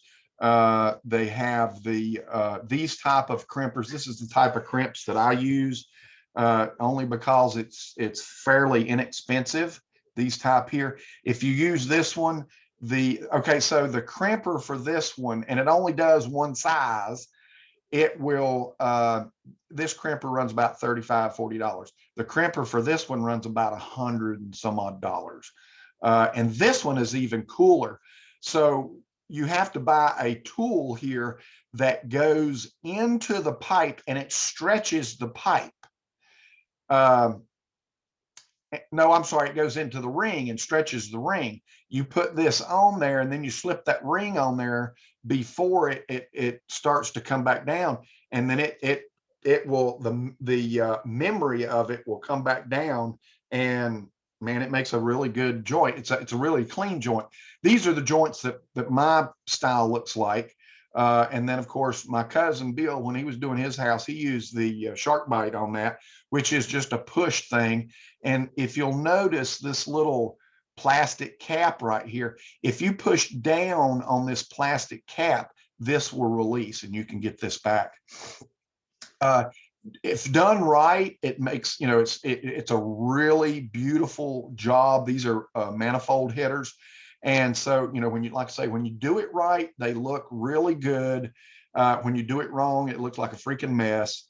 You can move all these things. You don't have to put joints in them. So that's the good thing about it. You don't have to do all these elbows and so forth. This is what I'm using on the bus. And unfortunately, I'm using about half as many elbows as I need to. These are T's. And so I'm not elbowing everything. Some of the times I'm just turning it and putting it in there. So it comes in several colors. Obviously, it's exactly the same thing. They just put a dye in here, hot water, cold water, and you can just do it all with this and just not know what's hot and cold. So when you're looking at a house now, you walk into a house, this is what you're going to see. It comes in 3/4, comes in 1 inch, comes in 3/4, comes in 1/2 inch, comes in 3/8, and comes in 1/4. So you can, this is the way to go nowadays, providing that you make it look good. You just slap it through there and let it run everywhere, run wildly. It's not going to look good at all. Here's another manifold where they decided to use T's. You can see how much this does not look as beautiful as that. Now, why do I care about looking beautiful? One of the biggest things in the code world is it must appear professional. If it does not appear professional, then obviously you don't know what you're doing and they will question it. So here's those crimpers that I'm telling you about. This is a crimper. This is a cutter. So you don't have to saw this. You just have a little squeeze knife here that cuts these out really nice and straight. And then this particular, like I say, this is what I use with those type of bands. This will not let go until you are completely and totally shut. So it prevents you from half crimping this. If you get in the middle of it and you think, oh shit, I did something wrong, too bad. You can't stop. The only way that this will release, well, there is a way, but most of the time this you can't get it to release until you completely totally take it all the way down. Then you got to cut it out and do it again. But anyway, if you half compress these, they're useless anyway. You are not going to get them on or off of this pipe because they're pretty tight when they go on the pipe itself. So and I recommend using brass inserts rather than the plastic inserts. Just especially in a moving bus, use it. Water has a hammer effect, so when you're turning it off, turning it on, those pipes kind of jiggle a little bit, kind of roughly. And also, let's think about this pipe here. It's a hot water pipe.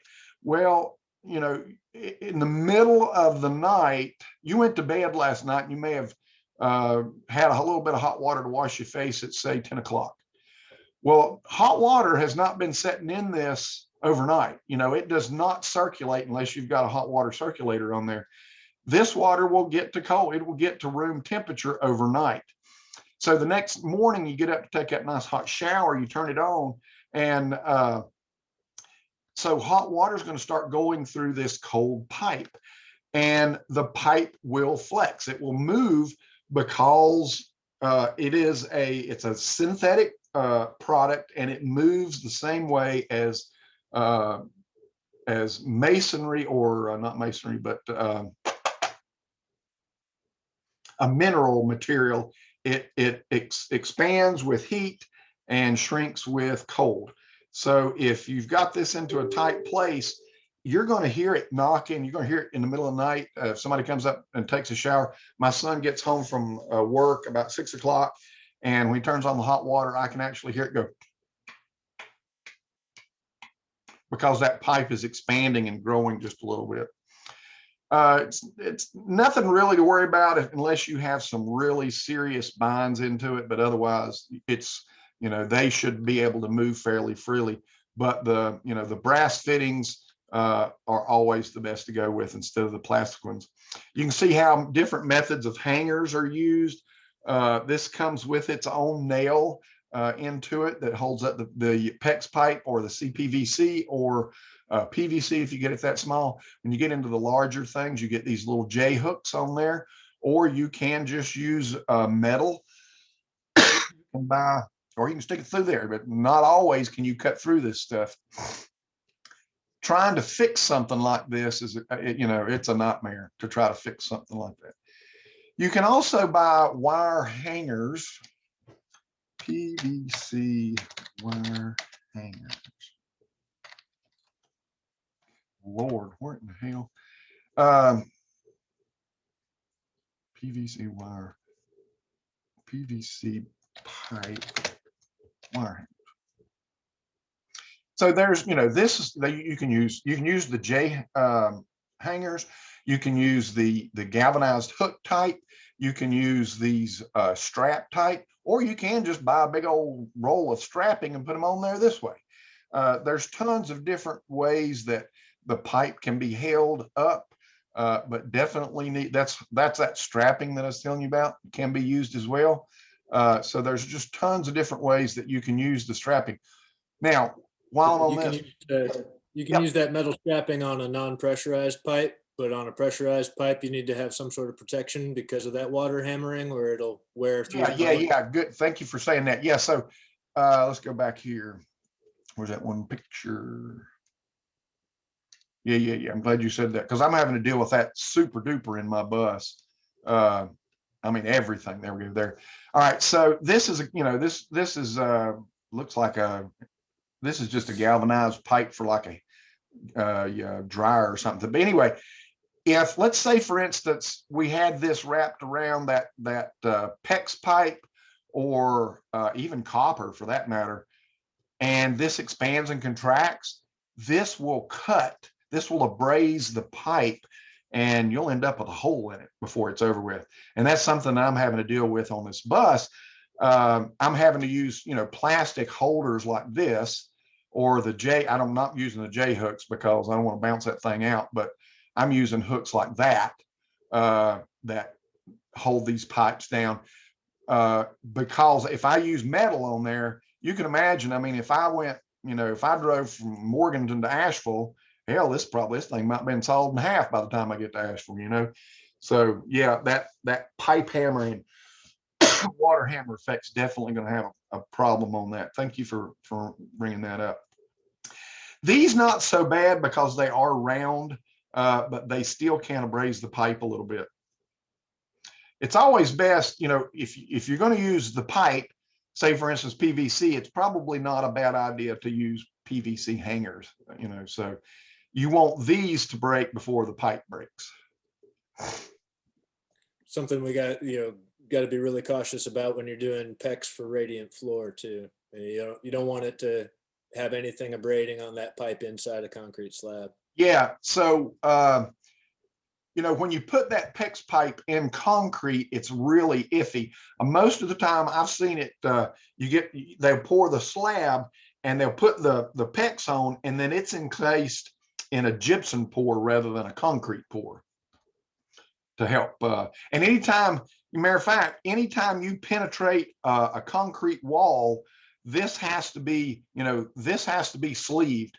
You need to have, say if you've got a 4-inch pipe sorry, if you've got a 2-inch pipe coming in, you need to sleeve that wall with a 3-inch pipe so that this pipe can expand and contract through that wall without being sawed in half, because concrete will eat the piss out of it. You don't have that problem so much in wood, but dang, you have it in concrete for sure. There's one thing I was going to show you. Oh, yeah.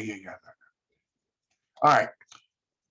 Anytime a pipe passes through a wall, or I mean a plate or a stud, you have to put a nail plate on it. It's code. Anytime a wire for electricity goes through this, if it's within an inch to the surface, I think you've got to put it. If it's centered on a 2x4, I don't think you have to, but I do anyway. I'm not taking any chances. I'm not gonna, wife want me to hang a picture for her and I run a screw into 120 volt live wire somewhere, going to light my world up. It ain't happening. So it's always a good idea to put these nail plates on. Now, this nail plate down here, the one they're showing is not legal in North Carolina. It has to be 4 inches tall. And the reason for that is your baseboard. So on your plates, on your floor plates, this has to be a huge plate. It has to be a 4-inch plate to protect all of that from, when you're putting your baseboard on. If we were doing it by hand, no, we probably wouldn't know it. Never mind.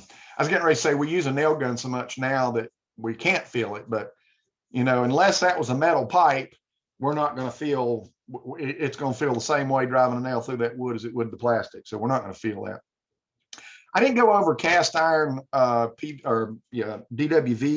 You're going to see that. You're going to have to deal with it. But, my word of advice is if you have to deal with it, tear the shit out, throw it away, and get you a rubber grommet, rubber adapter, and go into it. These are, oh my God, these are just unbelievable. I mean, these were all in my house. And you want to talk about a pain to install. You had to have a burner, you had to have lead packing, you had to have lead. You had to, it's the same process if you were smelting bullets or something. So it's, these are, I hate them. So if you ever have to deal with these, don't try to repair them, cut them off, get rid of them, throw them away, get you a rubber pipe. It'd be good if I could just watch what my settings up here instead of watching the keyboard, because I don't know where the keys are. Keys keep moving around. Rubber pipe adapter.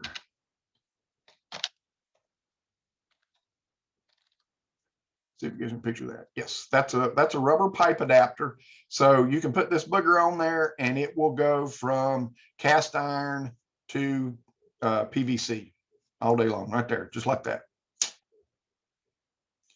So that's the best thing. That's my, take it for what it's worth. That's my, that is my best plan for you guys. If you hit this stuff, rip it out. And when I say rip it out, you can try your best to get a perfect cut off of that thing. I have yet to learn how to do it. When they made this actually had a,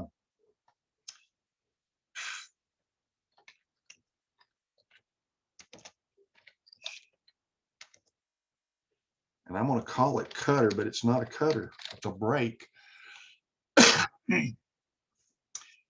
So this is what it looks like. This is what it does. You wrap it around that cast iron pipe and then start cranking on it. And because it has these little things in there, it will cut that pipe as perfect as anything I've ever seen. I don't have one of these tools either. So, when I'm trying to cut cast iron pipe, I'm doing it the old Milwaukee way, and it looks like the devil. So I make sure that I get the big, long rubber big, you know, as long as of a rubber coupling as I can find on that thing, because it's gonna be a mess. I hate dealing with it.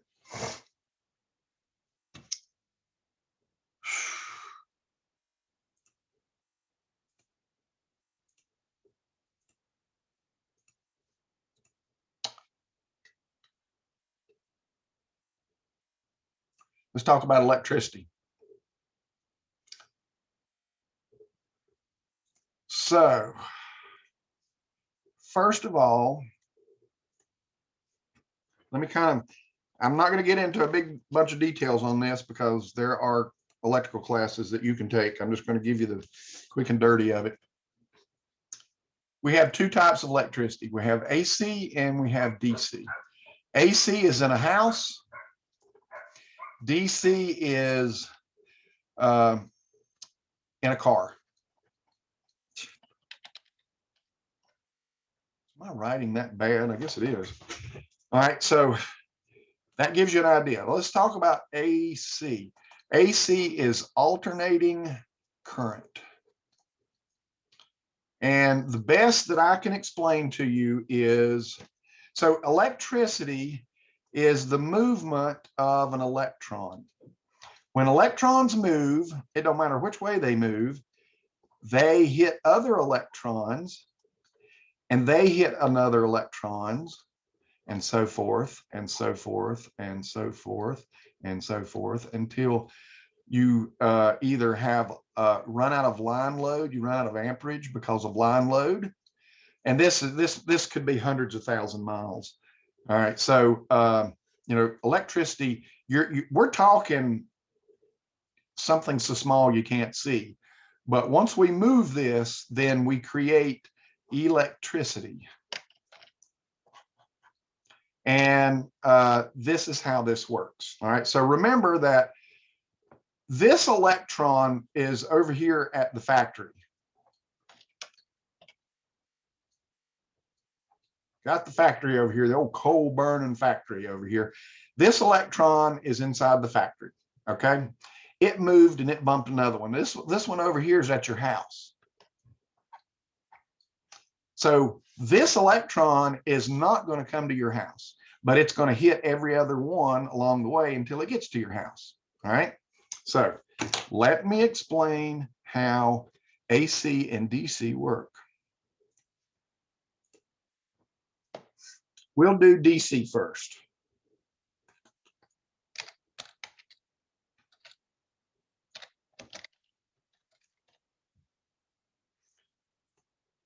You got dominoes. And when dominoes fall, they fall in one direction only. So think of a direct current running in this type of fashion. Each one of these dominoes is an electron. All right, it's not the electron that started in the battery, and it's not the electron that ended up on your starter when you turn the key, but it is the flow of electrons that's happening across through here. And it only goes in one direction. So you have to imagine we're setting these dominoes back up instantaneously for the next electron to knock them over again. And so this is, you know, that is the best way that I can explain how direct current works to you. And, you know, depending on how many electrons, or what am I trying to say? Depending on the size of the domino is going to depend on the amperage, and depending on the rate of speed. No, I had that backwards. Depending on, I'll have to look that one up. I never can keep it straight. The amperage versus the watts, or versus the voltage. One is pressure and one is volume. And I always get them screwed up. Let's just look it up right quick. Electricity, electrical terms in water. Electrical terms in water. The water hose analogy of, okay, so voltage is the pressure, okay, and current or flow, the pressure. wait a minute, voltage is the pressure. Voltage is the pressure. Current is the flow. That's the volume. Okay. So if we're looking at these dominoes, the size of the domino would be the amperage. I had it right the first time. And the speed of the falling dominoes, the speed of this traveling across through here would be the voltage. All right. So normally, we're talking 12 volts in a car. Most batteries are sold 6, 12, and then we can chain those together to get 24, 36, and 48, depending on whatever size solar modules or wind turbine or whatever we have. We can do that systematically by just doing the batteries in series or in parallel. So let's look at Newton's cradle.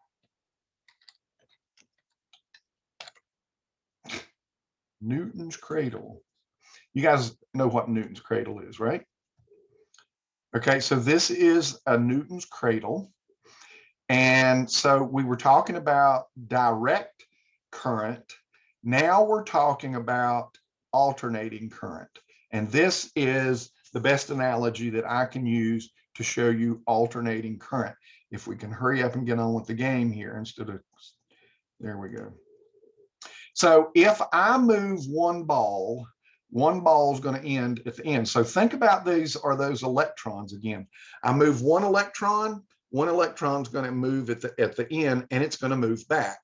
If I move 2 electrons, which is going to be stronger, I can move 2 electrons at the other side, and they're going to move back. So this phase moves back and forth all the time. Now, what does that got to do with us and houses and cars? So in a house, we need higher voltages,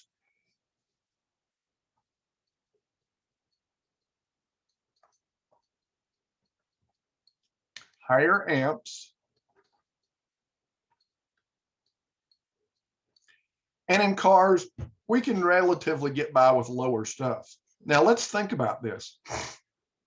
If we have a direct current going on here, and old Sam gets in the middle of this and he holds on to, say he is now the ground, and this is direct, this is going to close his hand on whatever this is here, and that's the end of the story. It will not allow him to release this, okay? Because it is going in one direction and it's a constant motion. Can't do it. If we have alternating current, like on the Newton's cradle, all right, there is a point in time in which it comes to a dead stop. Probably not the best picture right there. Let's go back to where we were beginning. There is a point in time in which it actually changes direction there, right? That gives old Sam time to release that muscle, okay? When it changes direction, he can now release it rather than clamping on it even harder, and it's going to save his life. Now, when I say save your life, let's think about this. Where's your heart? Right there.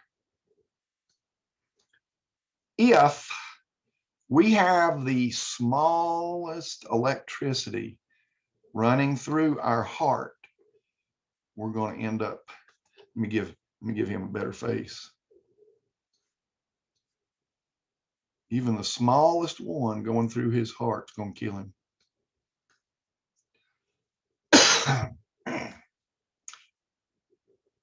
0.006 amps will kill a human if it passes through their heart.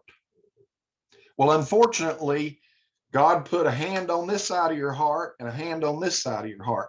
So if you grab something, it goes through your heart. If you're standing in a puddle of water and you grab something on this side and it flows through to this side, it went through your heart. Dead.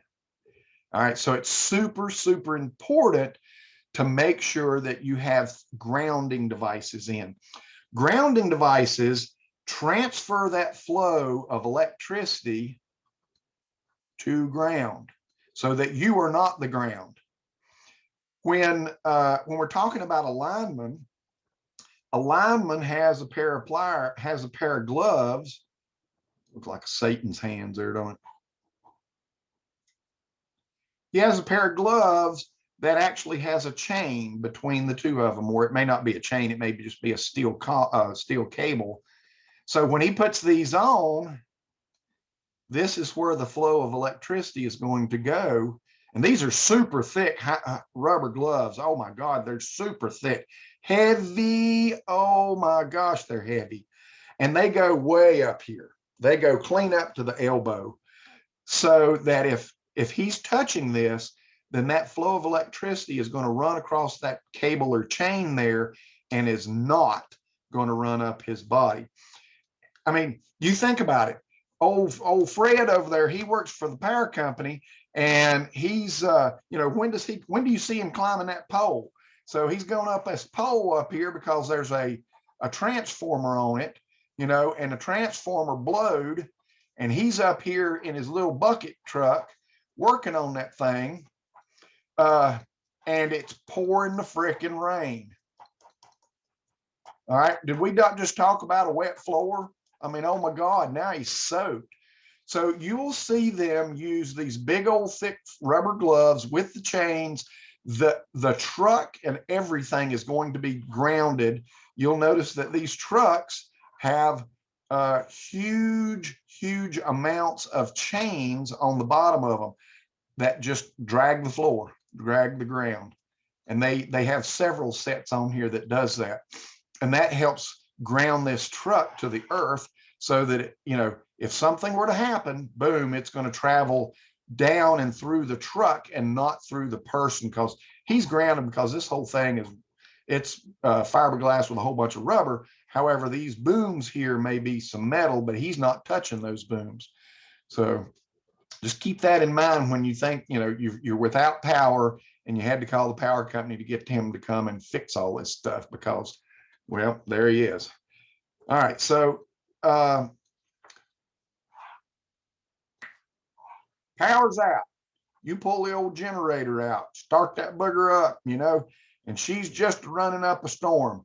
And you go to your box here, and you're going to plug into this box so that you get, your lights start working, your refrigerator's working, and,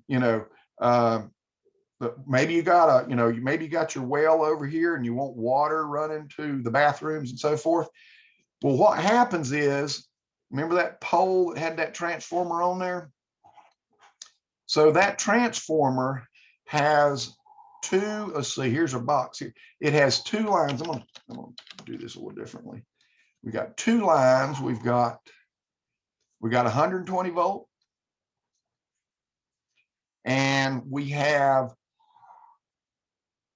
120 volt. Now, why do we have to have 220 volts?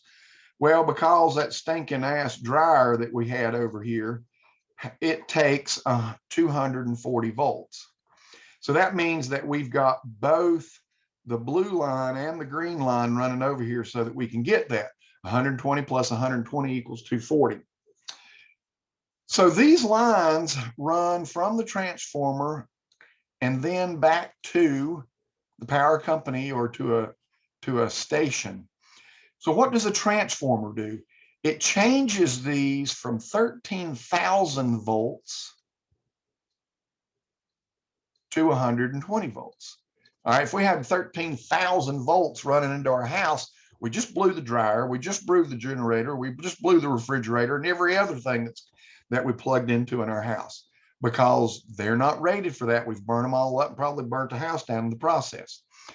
So not only does a transformer transform this down to 120, But because old Leroy here plugged it up because he ain't got no power, so they can get it all to his house, and he doesn't have a cutoff.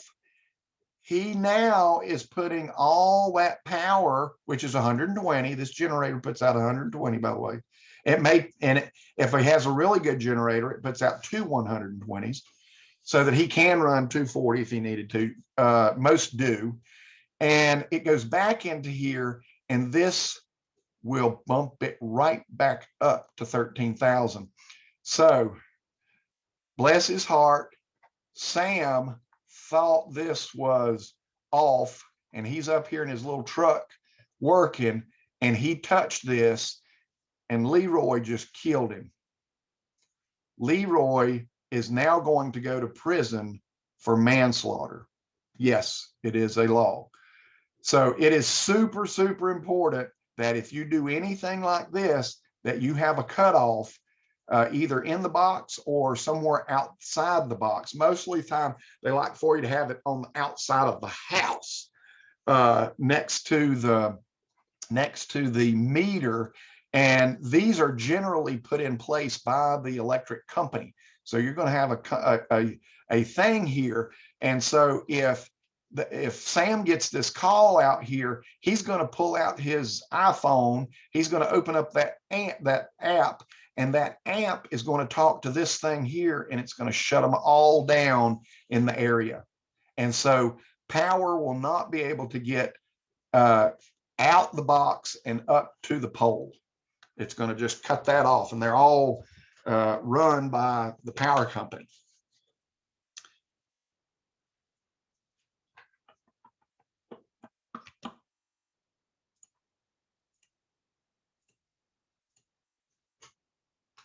Now, we talked about amperage, we've talked about voltage and so forth like that. We have a box. We've got that power box. We got the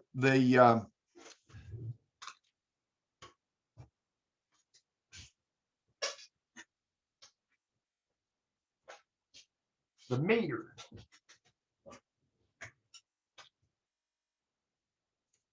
So the meter, this is an older meter. This meter is a watt meter, not an amperage meter, not a voltage meter. It is a watt meter. So amperage and watts make, amperage and voltage make watts. Okay, so watts is a measure of time, electricity over time. So when obviously this is an old one because it's got that old wheel in there that just goes to town when power runs through these things. This is the back of it. So when this is plugged in, I've got 120 going across here, and I've got 120 going across here, and it makes this little wheel in here go when you're using a dryer. And so, in the old days, they had to come and they had to read these numbers off of there. Now they don't, they pull up in the park of the driveway, and they've got pull out their computer. It talks to the meter, and that's a done deal. They charge you $150,000 for your power. Okay, so that's how the meter works. So we got the meter first, and then it feeds into this box. Again, we're feeding 120 and 120, and we have a neutral that comes in here. Okay, so the neutral goes back and talks to ground. We also, actually, I'm gonna, no, hang on a minute. All right, so we've got a ground bus in here, and we have a neutral bus in here. The neutral bus is connected to the neutral line that goes back out. The neutral is not connected to the box, but this ground is connected to the box, and wrong color, and it goes into ground twice. We have to put in two huge 8-foot long rods that are grounding devices, and that is generally the sign for ground. So we've got 120 and 120, and then in through here we've got this bar in here that goes back and forth like this down through here, so that half of this is 120 and half of it is 120. We put a single breaker on here that connects into 120, and we have a double breaker that connects into two of them that is now 240. So we have our lights.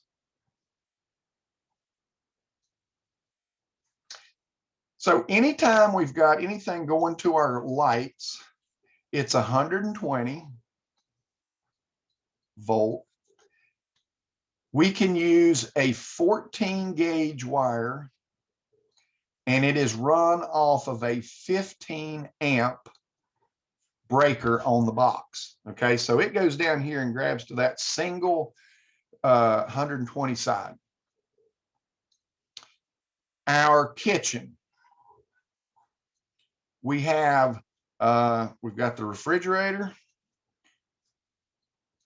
we have the counter that has all the plugs in it.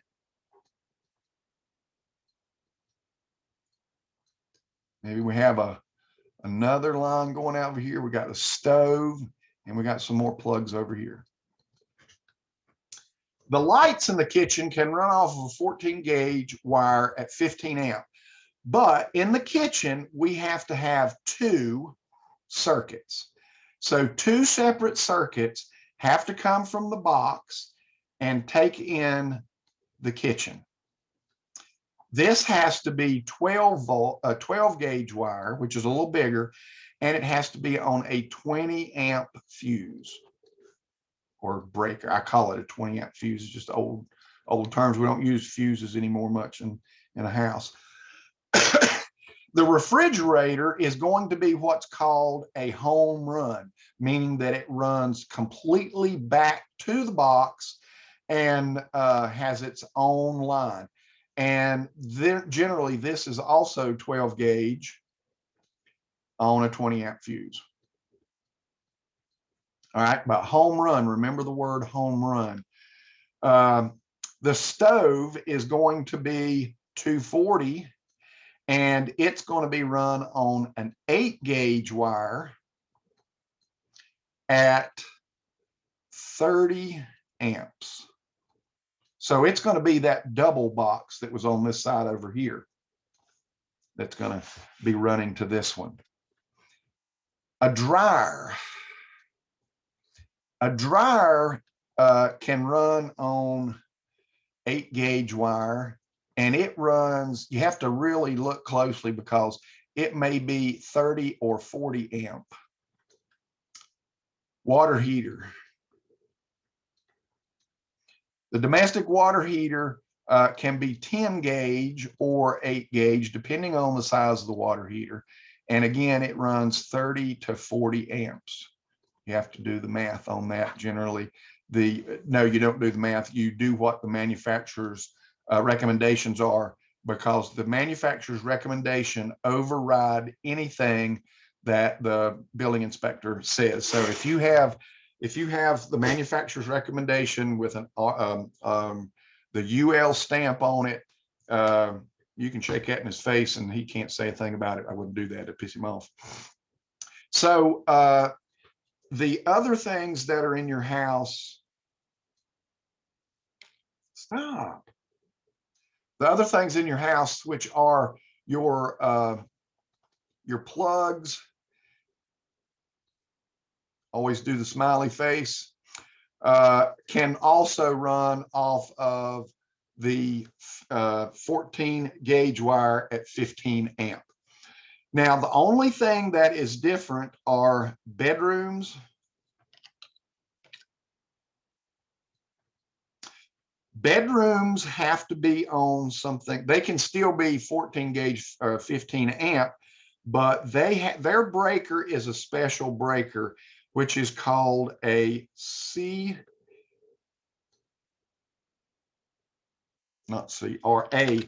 it is called an A. I got to think about this for a minute. AFI, which is an arc fault interrupter. The bathrooms have to be bathrooms, anything outside. Looks like it's the outside bathroom. Bathrooms, anything outside. These, matter of fact, these also in the kitchen, all circuits in the kitchen, everything have to be a GFI. So what's the difference in a GFI and an AFI? So a GFI senses power between the ground wire or the neutral and either one of these leads. If any kind of power transfer comes to one of those, this pops and saves your life. All right. So that means you do not become ground. Arc fault interrupter. You've noticed that when you're using a battery, using a drill or something, and you pull the trigger, you can look in the back of it and you see all those sparks going in there. That's an arc fault. So in your bedroom, you can't have any kind of arc fault. And so your vacuum cleaners will set these off. And that, a lot of people get pissed off because the vacuum cleaner does set this off because it has a strong engine in it. So that arc is a problematic, especially in a bedroom. And the reason is because people in the South love to use those window fans. Well, where does the window fan go? It goes in the stinking window. All right. So what do we put over the window to make it pretty? We put drapery over the windows to make it pretty. So what happens is in the middle of the night, this fan sucks one of these draperies into the back of this thing, and it starts getting wound up in here and starts slowing this thing down, causing this fan to arc. When it arcs, it sets fire to these draperies. Not if you got that this is actually AFCI and this is a GFCI. The AFCI, which is a current interrupter, this will go off and the fan will stop and it will not start a fire. Thousands of fires over the case of just a few years have been reported due to these window fans. And again, most of the time it happens in the South, or it happens up in the North in Chicago when Chicago gets to 80 degrees. People in Chicago do not understand 80 degrees. They can't stand it. I can't stand it, and I live in the South. So thank God it's a beautiful day out today. It is 69 degrees outside here. So that is pretty much the cut and dry on electricity. Whew, I've run my mouth long enough. Anybody got any questions? No, sir. Thank you. You're welcome. Okay. You have now got the rest of this semester to do whatever homework you need to do, and the quiz, all right, the final. It has been a pleasure for me to serve you guys this semester, even though it's been it's been the second craziest semester. It's the third craziest semester. We're a third semester down on COVID virus. So, maybe we can get back started. I've really enjoyed each and every one of you, having you in class. Brian, one of these days we're going to get to meet face to face, son. I don't know what's going on. So anyway, go forth into the world and be fruitful, whatever, be profitable. There you go. Be profitable. Have a great summer. And I hope to have some of you again in the fall. So it's been my pleasure. You guys take care. Thank you. Thank you. Thank you.